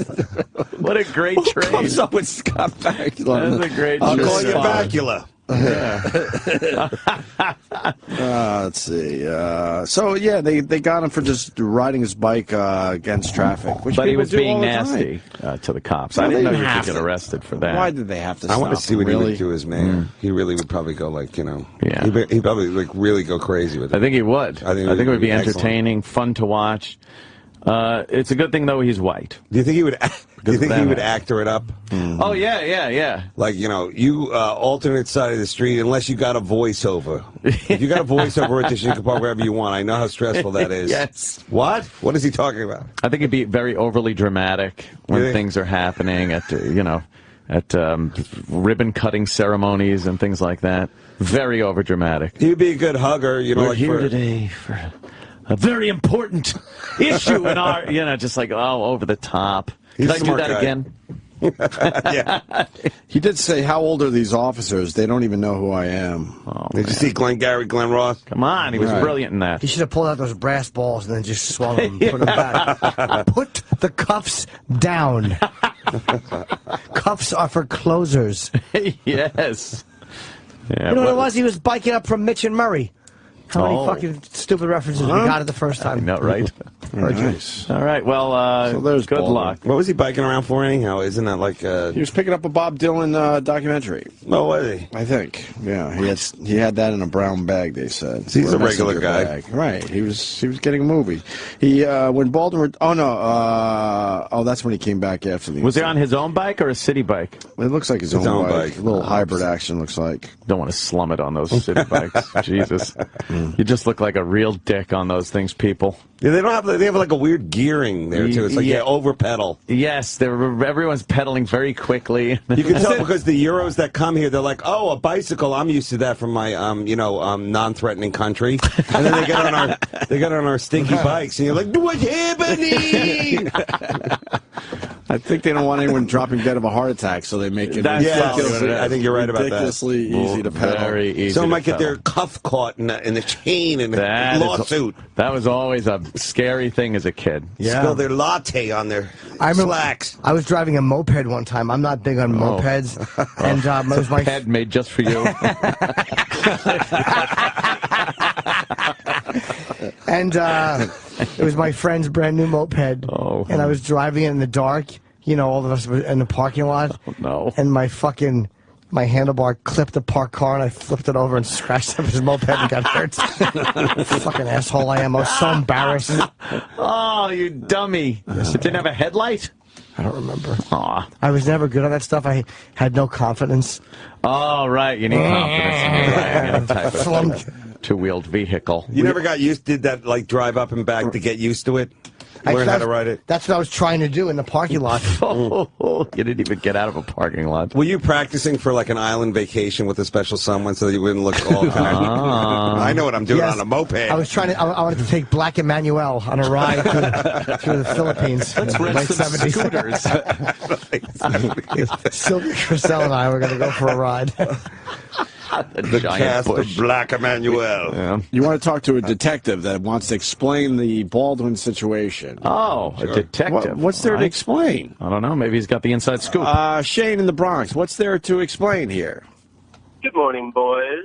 The whole procedure with the city, with the patrol guide, is that if somebody is stopped for a violation, which would be a criminal court summons, if they do not have identification on them, the standard procedure is to be brought back to the precinct, verify their identification, then give them the summons and release them. Wow.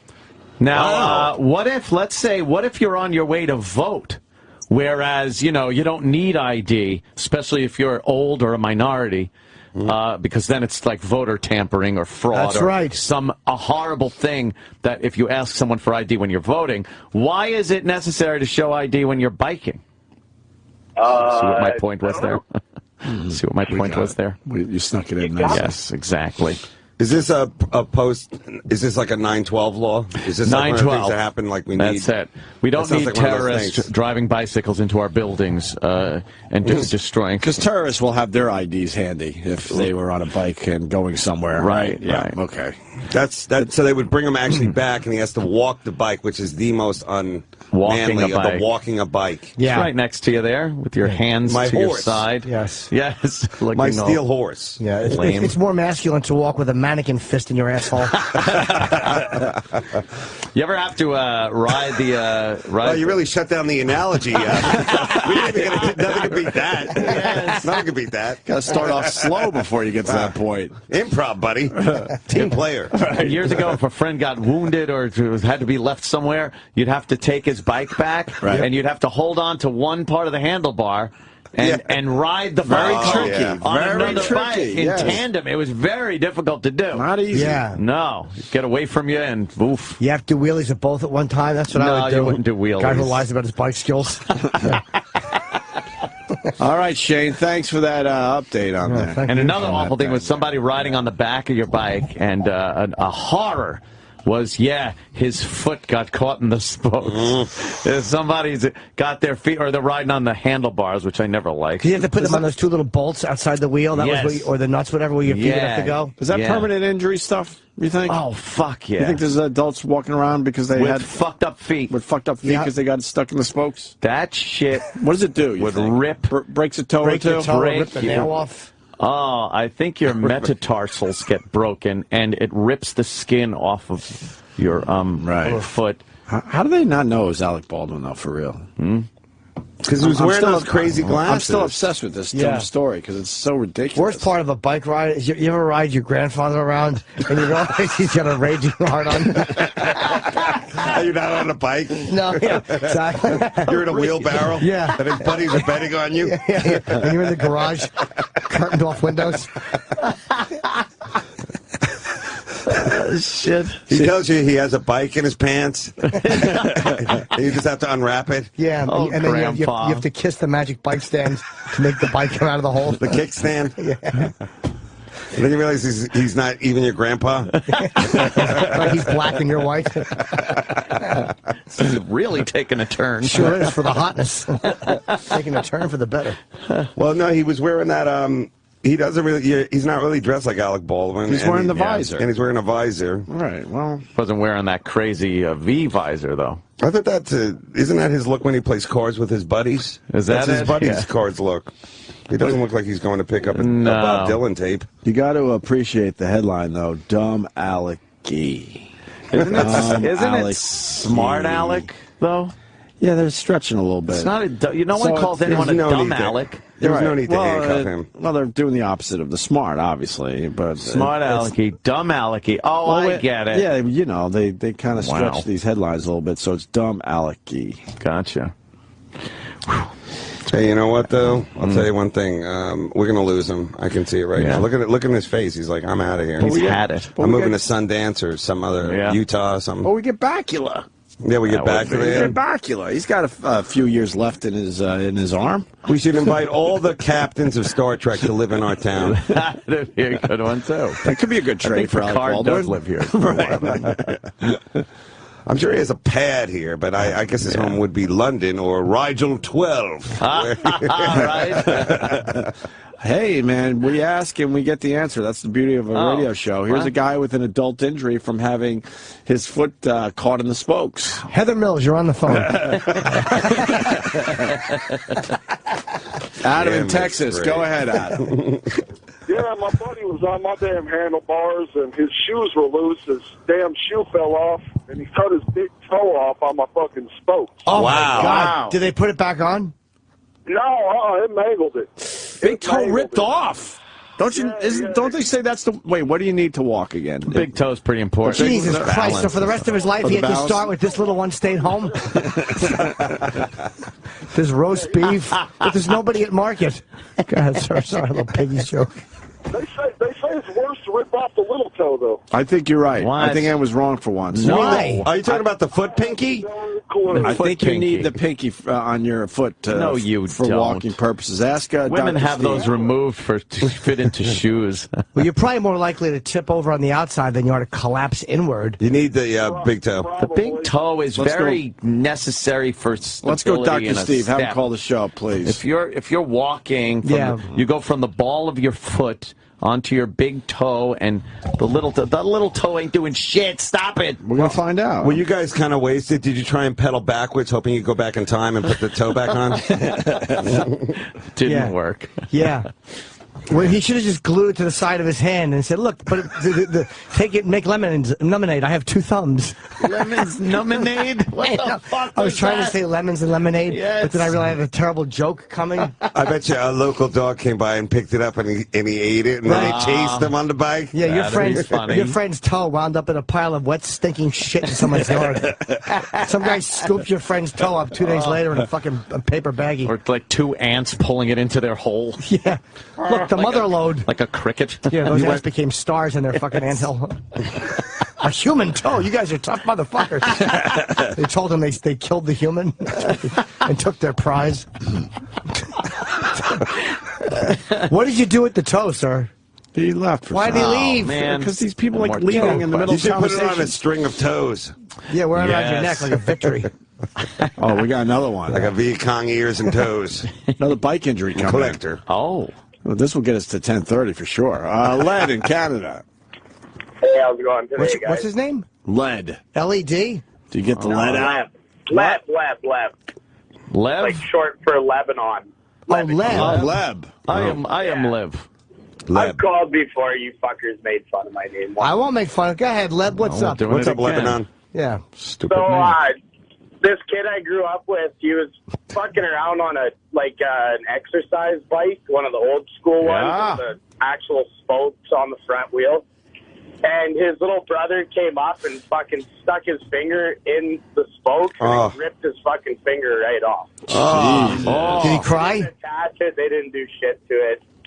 He just grew up with missing a fucking Oh my! So how did he accuse people of things?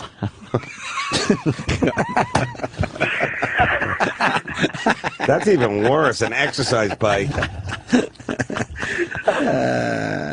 That little brother. Yeah, Why would you have every pedophile in the neighborhood lined up behind him? Hey. You can't. You don't know how to pick you out of the lineup to throw his elbow up. Who is it? All right, let them all go. It's that one. He pointed at 1 through 7. Holy shit. Nubby, as he was known. All right, so that would be even worse, I think, because it's an exercise bike. Yeah. A friend of mine had his elbow ripped off, but it didn't affect the rest of his arm. Yes, he just moved to Germany because he was Sig Heil. Yeah, Sig Heil. Boo. Going over the handlebars was pretty bad, too. Yeah. If you were going down a hill and you just had front brakes, those stupid front brakes, you could do an endo and go. Yep. You could smash your chin on the pavement. Man, getting hurt when you were a kid, god damn. Wasn't fun. Fall down, get off road rash and shit, and it was always, how injured am I? You know, the bike guys in New York City, they really will not even, like, if you're in that bike lane, and you're in the way, they will just go like move, or like they'll just scream at you like get out of the way and all that kind of stuff. There's no politeness that you would expect from a bike rider. Yes, you would think. You know? New York is not the place for polite bike riding. Not at all. Oh God, no. Those guys don't play. By the way, Dr. Steve can't call, but you were right, Ant. Big toe is way more important. Oh, it's so much more. So let's structurally, it just let's go to Cincinnati. What the hell? Sense would dictate. Tim, what's up? Hey guys, I just hearing about the toesing, and I'm a klutz and broke both my little toes. Oh, come on. Are you all right? I made it, but how did you break both of them at the same time? Well, they weren't at the same time. Oh, okay. I was pitching for one and hit the net in front of me for one of them, and then the other one was just it's a fuck up. Oh, what a dick! How did you do it? But one of them was pitching, and one of them I just fucked up. Pitching? Drug clutch. Yeah. Yeah. Were you behind another gentleman? How do you lose a toe pitching? I was pitching BP, but the thing in front of me, the net. Right. Oh, okay. And what happened? Well, I got my leg followed through and I caught up in the net. But you broke the little toe. Yeah, and I had to have that one removed. Wow, because they always tell me what they do is they tape it to the other toe. Right. And they, like, hope the other toe will make it feel better. Because there's really no thing for the little toe. But Exactly. you actually had it removed? Yeah. It's like a buddy system. Yeah. That's Yeah, weird. there's really no surgery they can do to fix it. It's just you're fucked if you break it. Yeah, I said they tape it to the other one, and then they, like, kind of hope the other guy, like, man him into being better. Yeah. The, whatchamacallit, second, what do you call the one next to the little toe? Larry. So you had yours removed. That's hardcore, dude. Why? How could they not fix it? It's fucking 2000. Exactly. Tape the fucking what year thing. is it? Do you ever get 2014? phantom little toe in the middle of the night? You feel like you have a little toe? Yeah, somebody's wiggling That it. tickles. Oh, I don't have one. Or you fantasize that Megan Fox wants to fuck you, but she wants to suck your little toes first, and then you don't have one? And so instead you have magic pounding you?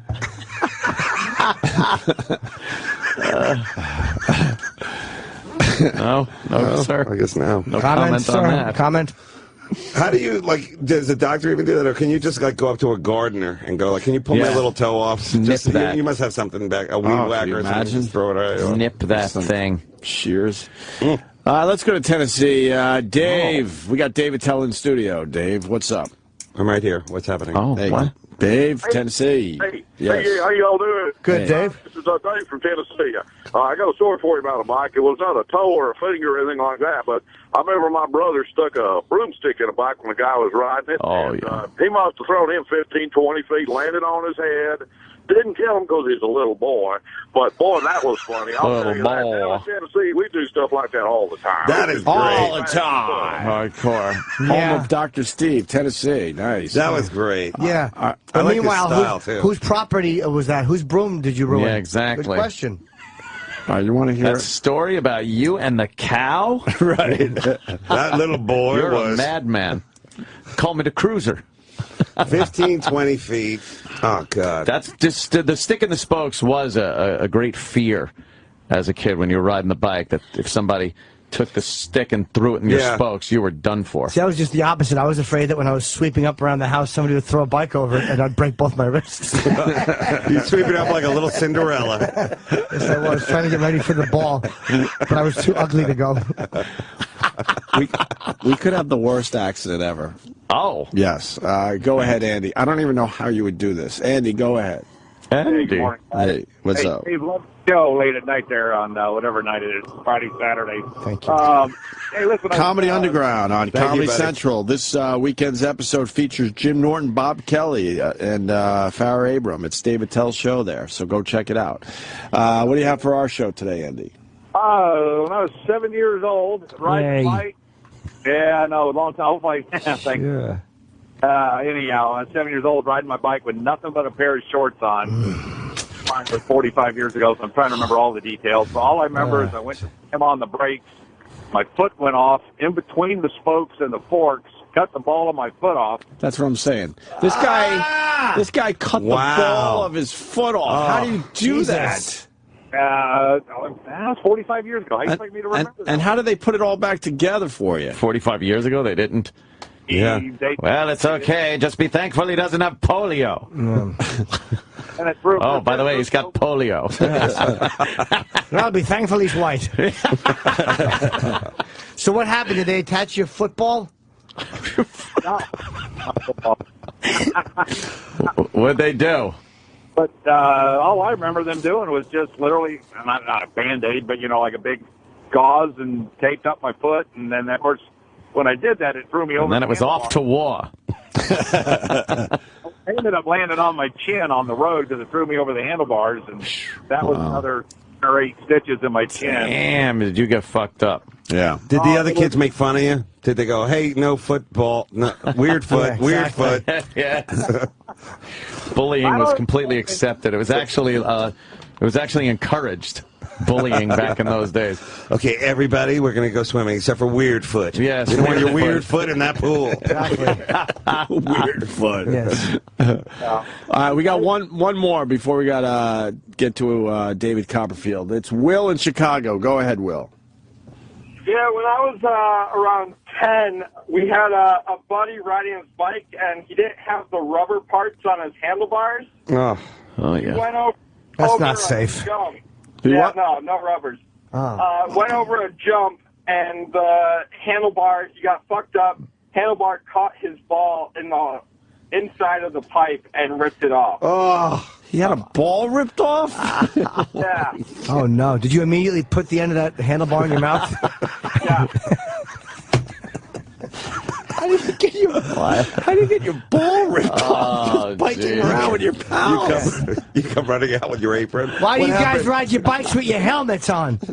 See, that's a generational thing. You guys were doing some stunts. That other guy, he was just trying to get to his, whatever he was doing there. That's true. His fucking bomb shelter. To his nice ice cream job. Ice cream scooper job. Yes, eager 7-year-old boy. You guys were daredevils. Yeah. So this guy now, does he have one ball, or is he an unsullied? Yeah, what's his he? nickname? Tom Green? What do you call him? So what happened? Did he go on to win the Tour de France? You can't punch out. We need more info. Yeah, one ball bite story. What happened? Yeah, your pal got his ball ripped off. What happened to him? Yeah, that's it. He went on with life. Only one ball. Oh, God, I hope you all abandoned him as friends. Did you tell your mom that story and she slapped you in the face? Yeah, I don't like that language. Yeah, exactly. But Mom, I ain't happy with the ball. She slapped your face with her pussy. I don't like I love that you're just trying to convey a story. Yeah. I don't like that language. Not in here. What happened? We don't talk this way. Oh, Jesus. All right, we got to say hi to David Copperfield. Yes. Here he's listening to this. David. How you guys? There he is. We apologize ahead of time that you had to listen to maybe a couple Randy stories there. Well, Dave was an Otto and George fanatic. I don't think that anything we say will offend David. No. We were talking about biking injuries as we were growing up as kids, and the last one, a guy got his ball ripped off. Ow. He should have had a banana seat.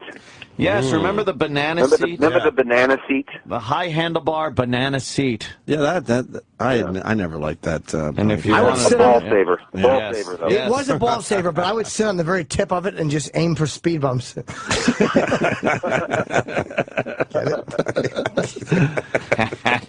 was a nice letter you wrote, by the way. At Otto's memorial, they read your letter. It was very, very nice. They did? Yes, they did, sir. Yeah. We miss him. We miss him a lot. And the video that you talked about on our show of him going through your museum there, wow, that was awesome. That was a great video. Yeah, he was really... I don't... It was a very surprising video because I really wasn't aware that somebody was kind of shooting. I was kind of like not really in my brain. So to have that like kind of appear, oh my God, there it is. It was cool that was saved though, isn't it? That's really nice. Absolutely, he was definitely touched. So, but what has David got going on? Well, people when they walk around following me with a camera, it's kind of annoying. You kind of hate it. You go, oh God, why they get the camera out of my face? But then at the end, you watch it and you go, you know something? I'm really glad they had the camera there. Yeah, during it seems very weird, and then you're kind of happy it happened. Horrible, but yeah, I'll just reiterate. I know. You're part of the Amazing Race, huh? The finale episode, they asked me to collaborate with them on a big stunt, and all through the years on actually the same network on CBS, this amazing network that I spent 25 years on, and doing these kind of stunts. I went over Niagara Falls on a raft. Whoa! I escaped from these burning ropes over spikes, and escaped from Alcatraz. That kind of challenge is something that I did over and over, year after year. So to collaborate on a challenge for a show where people wouldn't have the training time, those teams come in at the last minute and they'll have to learn what they have to do really quickly and do it, was a real challenge. My team and I, Chris Kenner and Homer Leewag and myself, designed a set of challenges that are really cool, and deals with fire and escape, and 3 teams have to do it. So it's pretty cool for me. What did you do at Alcatraz? How did you escape from Alcatraz? Where did they lock you in one of the cells, and where did you have to wind up? I don't remember that one. The coolest thing is I got to sleep there. I spent a week sleeping there. Wow. And there was a guy, I can't remember his name. He was the last living guard that dealt with Machine Gun Kelly. Oh, wow. He can't be alive today, this guy. I forget the guy's name, but I actually got permission. I think they had a weak moment. They let me literally sleep there for a week to prepare, and I got to live there in the exact cell that all these, crazy famous guys were in. We did kind of a series of challenges. It was kind of like a movie. We did it. Each challenge was real. We kind of tied it together like a little mini movie, and I had to escape from dogs. So how do you escape? Hello? The Dobermans. So I produced a cat, right? I made a cat appear, and the cat would go through the bars, and the dogs chase the cat. So I got out of that, and then I got out of a straitjacket, which is kind of a normal thing. But there was timed explosives throughout Alcatraz, and I had to go, past the guards, and it was pretty interesting thing. Yeah, it was big ratings. I remember the explosions. We tested the title. But how was it sleeping in Alcatraz for a week? And how many people were allowed to be in the facility while you were there? I think there's 8 of us. They got to sleep in cells. That's pretty cool. And but did you have like a sleeping bag and a nice pillow? They say it's haunted. Or did you go old school? No. The real cots, the actual beds. That would have been great if they doled out beatings and rapes. World's oldest guard. Yeah, what you doing in there? He forgets that it's a show. It's all just for fun now. Right. Did you? It's still real to him. Damn it. Did the guard give an opinion on what happened to Frank Morris and the Anglin brothers? Didn't ask. He was more about the Machine Gun Kelly and Al Capone, and here's the whole name-dropping guard. Yeah, he didn't talk about the escape, or what actually eventually. He did. What did he say? He said they screwed up. There was a whole. They tell it, in the tour for the public, they show you how there's behind the toilet. They dug a hole slowly in the wall, and there was a whole route that went out. And yes. I, of course, couldn't use that method for my TV show. But I've gotten out of relationships like that. Did they say it's haunted? What did you feel anything when you were, sleeping there, like ghosts or whatnot? Ghosts and whatnot? You kind of do. I mean, it's creepy, right? Chilling. Yeah. It's creepy. Yeah, it's a big place. It's all emptied out. And, they give tours of the place, so I have to get out of the way when they give tours during the day to the public. But why? That would have been great. And here we have David Copperfield sleeping for no reason, and they don't explain it to people. Right. You're in the gift shop, showering up. Yeah. Gotta hit the showers, guys. But why would you sleep there for a week? I don't. Just because you got the access? Anything about magic? I just wanted to really kind of prepare for it and to not have to take the boat ride every day off the island, because the real escape-proofness. The escape-proofness of Alcatraz is the swim. The swim is ridiculous. Right. That's the real guard of the whole. It's a cool island, though. I love it. It really is cool. Mm-hmm. Cool. That's a great place to visit. Those 3 probably drowned too. We'd all love to believe they made it, but no, they made it. I don't know. I think they were in the groundlings in the 70s. They made it out. It's unfortunate, but they probably all died. That's what I think. Sharks or tide? Probably drowning. Yeah? Yeah, it was cold. The water's so cold. Currents. Yes. I don't know, but when Clint Eastwood was in that... Did you see that movie? That was pretty good. Yeah, the Clint Eastwood one. His ass looked great in that first scene when he's walking down the thing. Yeah, he's tough. And so when is The Amazing Race on? It's on... Sunday. Yeah. Oh, this Sunday is the finale, 8 o'clock on CBS. Yes. And you can see David 2 nights, 2 shows a night. Yes. The Hollywood Theater at the MGM Grand, which Attell and I have worked. It's actually a fantastic it's a great theater. So you work there all the time, right?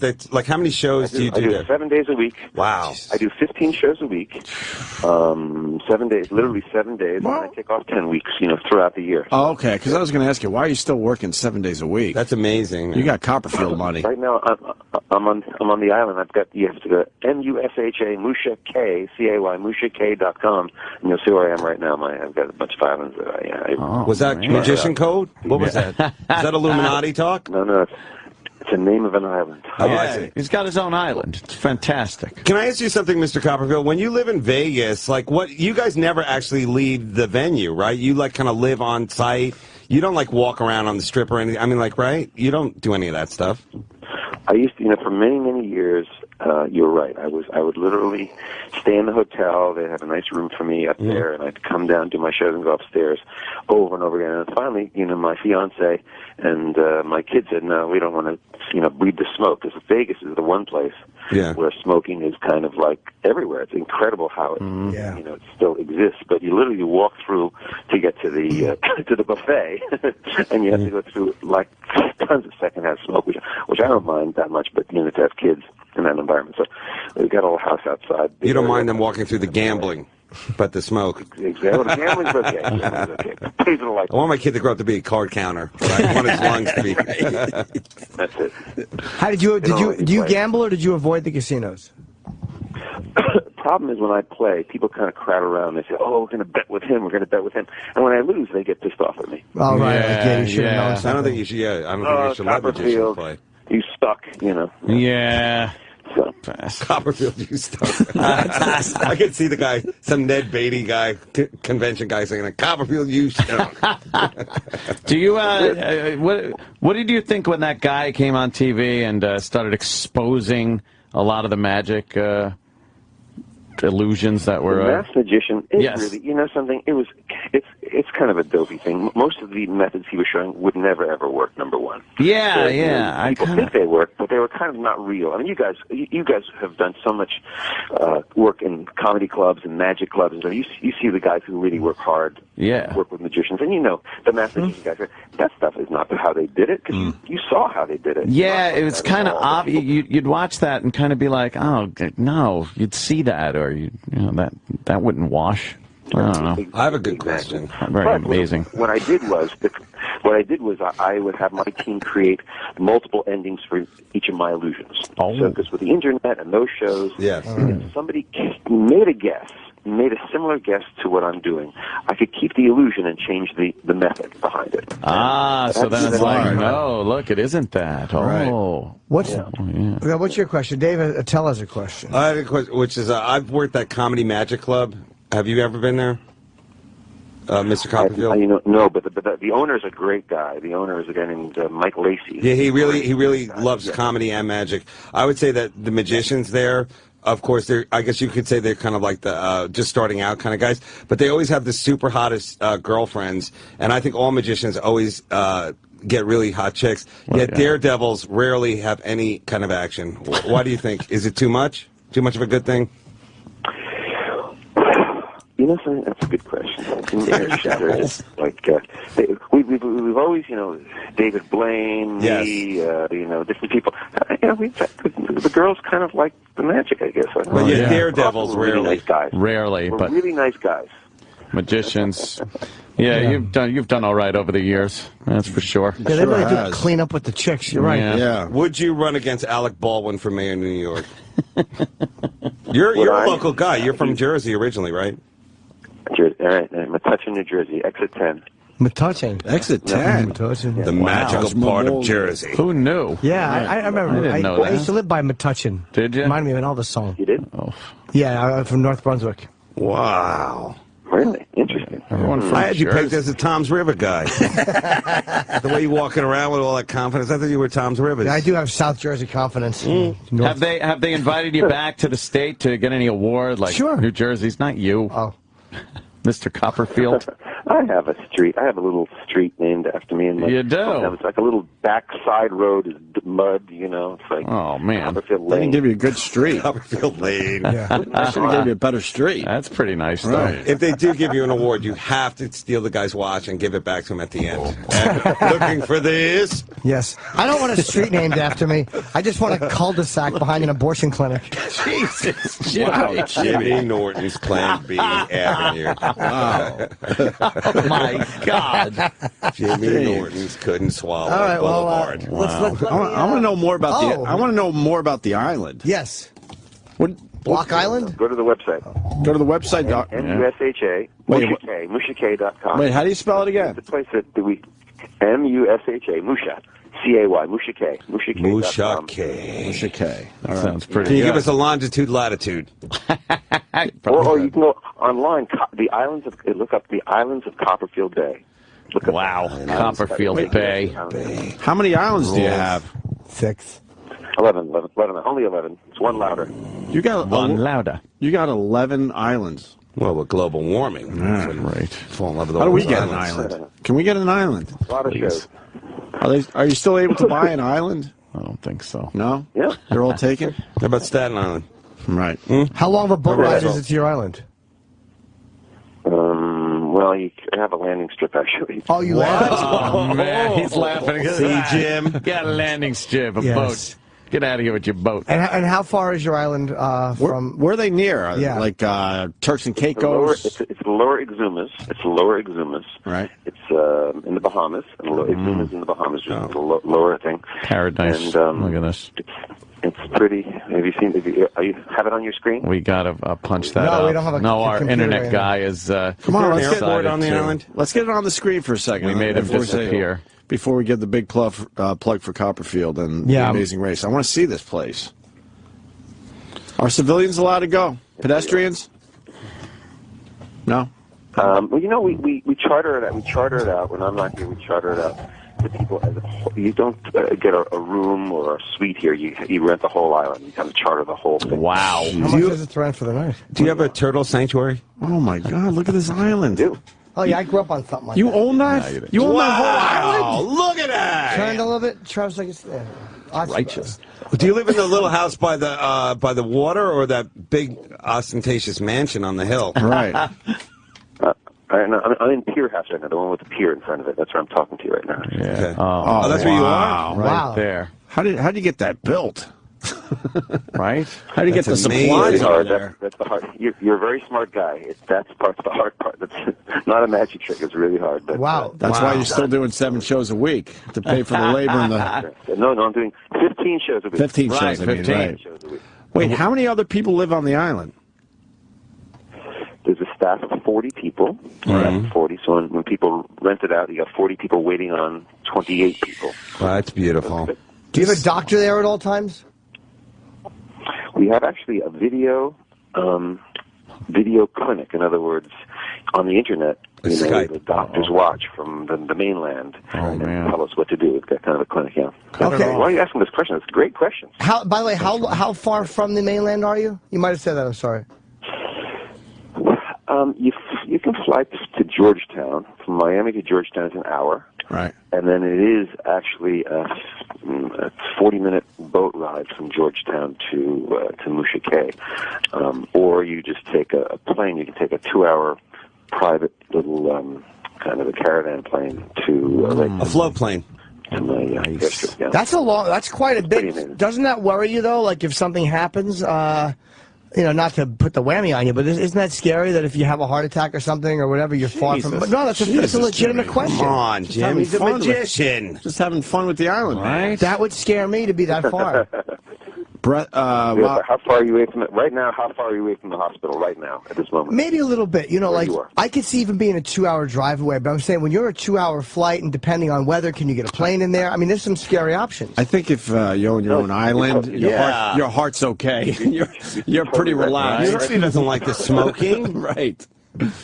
This place looks We have beautiful. it's a very good question. It's a very good question. It's not a downer. It's something you really have to consider, of course. Okay. But we have an amazing clinic. We have amazing people who are all trained in different medical skills. Of course, you have to to get and we have doctors literally can watch via video. Any laws? So far, so good. Any laws on that island, or you could just murder people? Everything's good. People are really nice here. There are laws, though. I think, it's Bahamian law. Oh, okay. I was wondering what jurisdiction that fell under. You know what I was thinking is that you could open up a, you know how like Grenada, like they have that medical school? You could open up your own medical school. That would solve Jim's problem and also there you a go. magic school. And that'd be great because it's under Bahamian law. Right. Bahamians love magic. Okay, so we can send Jim to medical school, and Jim can, learn the craft. Right, because he's so worried. Right. Yeah. It's his concern. That would scare me. Where he works. Right. That would really scare you, like you're on a beautiful island paradise. You're like, 2 hours from any type of medical help, it would just be like, what if something happens that I'm not planning for? I would be like, who gives a fuck? Look how beautiful that is. yeah. Yeah, most I would people- feel that way until I was laying face down on the dock. You kind of roll the dice when you go up in an airplane. No, I'm not saying you don't do it. I'm just asking if there's a concern. That's all. David, what is there to do on the island? Where's the Absolutely nothing. Is there a restaurant? Yeah, there's a bunch of that. You know, you can eat on the beach. You can eat in the place called the Landings. We have a drive-in movie theater. You do? Do you really? You have cars on the island? We just last night we watched Spinal Tap. Oh, nice. One louder. It's behind us. That's a good one. On the beach. And, Could update that on the DVD beach. collection. But no one else gets to go. It's just you and your family, right?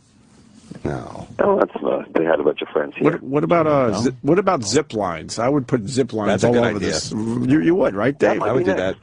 Might be next. It's a great idea. And we have It's a great idea. laser tag. We do laser tag on the beach, which is really great at night. And we do treasure hunts.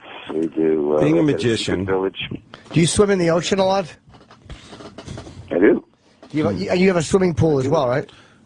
At a pool pond. But have you seen the water? The water's like a swimming pool. Blue, Yeah, it looks yes. The water looks amazing. It's that beautiful turquoise blue, whatever. Yeah.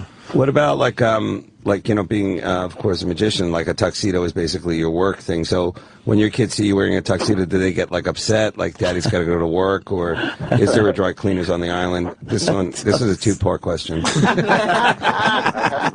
I haven't worn a tuxedo but, in my act since I was 4. But Yay!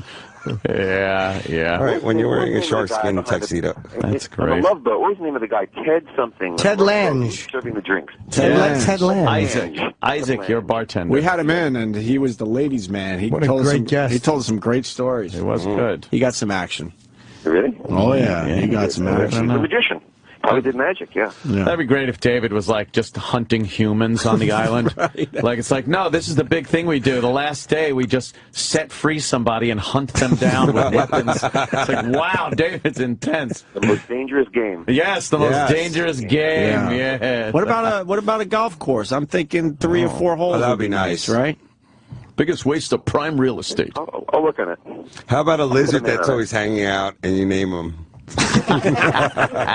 That'd work too. There's a smaller island in the distance. Is that owned by a rival magician? Let's say an Amazing Jonathan, or they just battle each other. You shake Can I hands see with that each house, other at Sam? sunset. Yeah, do you own that magician little? wars. Do you own that little island there? He owns the whole archipelago. I'm not sure what you. It's a little tiny. beach. It looks like a overgrown sandbar. Yeah, That's it's beach. About 100 yards. 100 yards off the house to the left if you're looking out toward the water. That sandbar is. Yeah, that sandbar is part of our Sure. For 4 hours, that sandbar comes out of the ocean. Wow. And we do lunches on there and all that. And Wait, for 4 hours? Very famous weddings. pretty cool. Oh, that's neat. You ever offer the United States military the island for nuclear testing or anything like that? Like the Bikini Atoll? Anything? I hear they pay very well. You guys have great ideas. Yeah. Writing all down. We are full of nonsense. Hey, what is that big house there? There's the one he lives in now. What's that big house that we're looking at? Is that the one at the top of the It's hill? Alcatraz. It's the big house. That's the other house. Yeah. Yeah, what's the other house on the island? There's 2 houses. Is there 2 houses? Yeah. There's one on the hill. There's Pier House and Blue Point and Beach House. Wow. And there's a whole staff village. How do you get around on the island? What type of transportation? Gotta go golf cart. Golf carts. You think? Golf carts, yeah. Is it golf carts? Gotta. Has to be. That's And pretty walking. cool. And walking is good. A lot of walking. Really healthy. How big is the island total? Musha, the inhabited island, is about 150 acres. Wow. The one next to it is 400 acres. And the other ones are little tiny little things that we strand people on. You know, we kind of Wild cats live a lunch. Feral wild cats. What about insects? Got a problem there? We have a kind of a system of getting rid of them. What do you do? I like that. Certain. He says abracadabra. I think there's a kind of I'm going to say it wrong. Kind of a chrysanthemum. There's a flower plant that they take the nectar from, and they get to spray every morning and every night. Wow. No bugs for David Copperfield. That's great. Hell no. What about bees? Do you have any? Because I would be scared of getting stung by a lot of bees. Petrified of everything. No, I don't want a bunch of bees stinging me on an island. Imagine you're stumbling and you see a giant hornet nest. What do you do? Who do you call? We have. It's interesting. We have. I love nervous birds. We've trained birds. This is going to sound ridiculous, but I apologize in advance. No. We have parrots that fly around the island who've been trained to pick up anything that washes up on the beach. Whoa, parrots? Really? Come on. That big green wing. You saw the movie Rio. I know you're a big fan of yes. the movie, but you know, those kind of birds that literally swoop down and pick up garbage and put it into the trash thing for real. And yesterday, it's a living.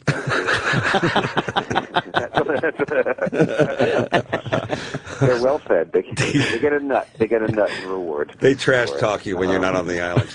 Copperfield. But wait, you were saying yesterday. What happened yesterday? Yeah, yesterday it was. We have also toucans. You know, like Fruit Loops. Right. Over toucans. And there was in their exhibit, in their little enclosure thing, there was a bee flying around one of the toucans, and he was like looking and looking, flying around his head like that with a huge beak, and finally went boop, like Mr. Miyagi, you know, and just grabbed the beak, grabbed the bee in his beak. Oh, that's incredibly. great. I mean, just like literally whoa, like this after watching it, and then kind of like chewed it around a little bit and kind of threw it away. So it was like the Fruit Loops ate the honeycomb hideout or something? I don't know. All right, then. Oh, how about sharks? That looks like shark water there. Oh, any sharks around the island? Yeah, how are you getting rid of the sharks? Yeah. What are you training to kill the sharks? You train orcas to eat them. Right. Anything? We have actually some nurse sharks that we. They're the ones that take care of you. Were they naughty? Come on, around the dock. Yeah. It's really, it really is like a James Bond villain place. It really is kind wow, yeah, really. Yeah. Nurse sharks are harmless, though. Yeah. Right? Yeah, but they're beautiful. I mean, they're really, really beautiful, and just like, you know, like Ferraris, you know, Porsches, you know, swimming around the dock. Now, have you found? Now, exploring your own island there, have you found any ancient ruins or any artifacts from days gone by? Maybe the Santa Maria? Yeah. No, you know, but they do say that Columbus, you know, stopped in the Bahamas on the way because Bahamas is really that's how they sold you the island. It's all, the sand is amazing, beautiful, and we have. You know, there are ruins and settlement houses up in the undeveloped areas of the island, which are pretty cool. You know? And you own them, right? I do. Could you build a Rite Aid for Jimmy so he can come out there? Right. A fully stocked Rite Aid. Jimmy's very nervous. Yes. And he needs a beekeeper's outfit. Where's your Walgreens, Mr. Copperfield? Exactly. Yes, I need off and Valtrex.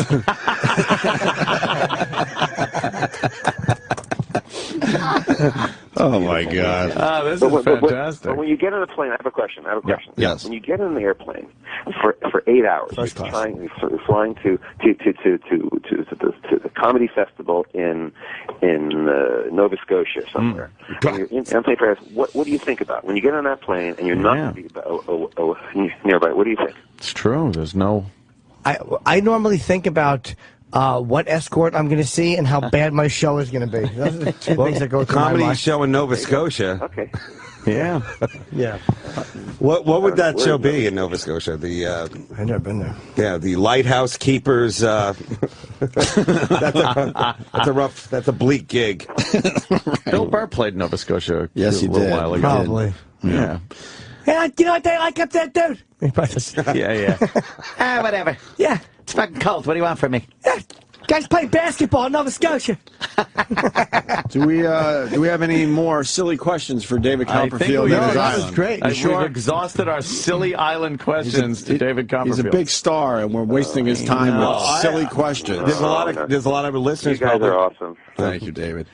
All right. And, so we got the Amazing Race, the big finale this Sunday, and you're a huge part of it, obviously.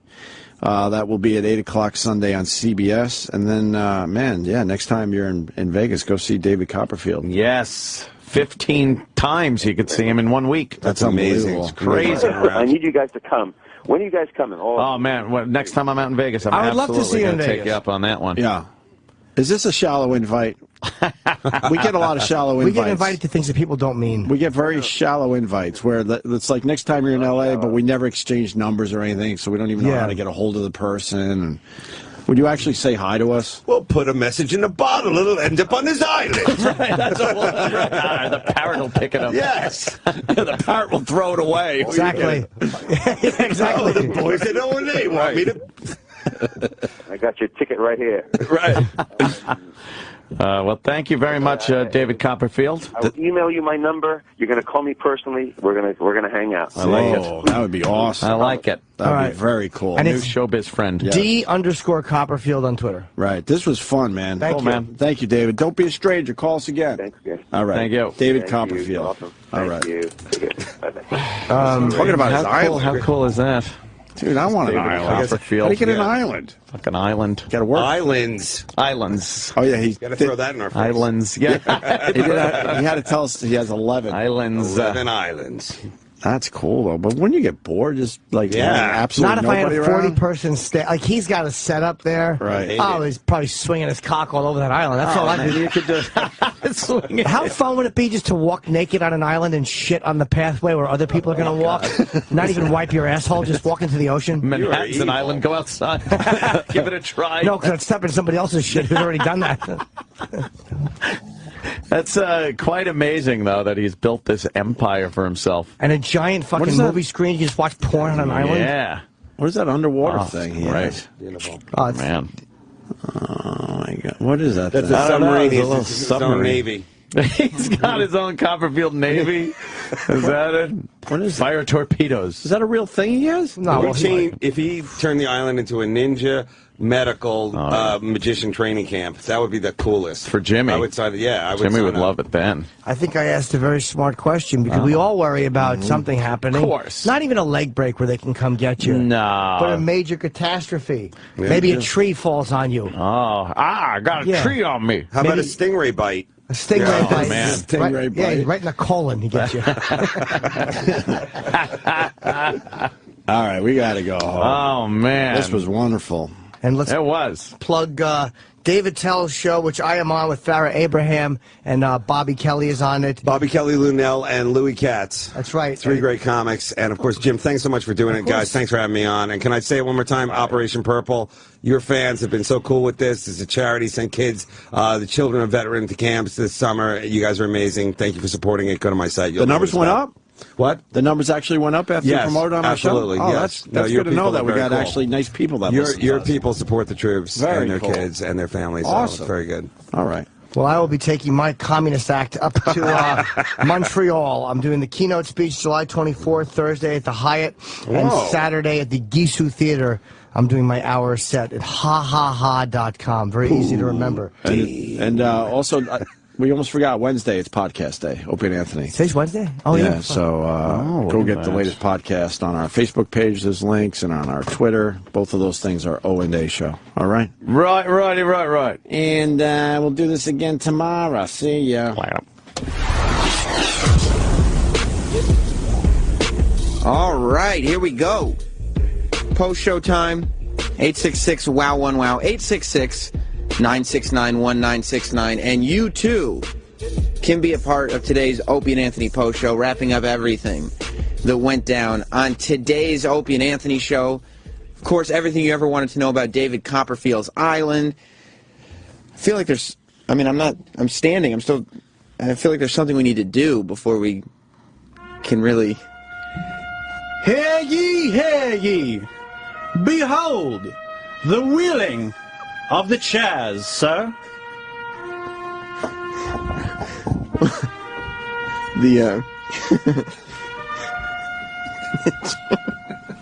Stupid.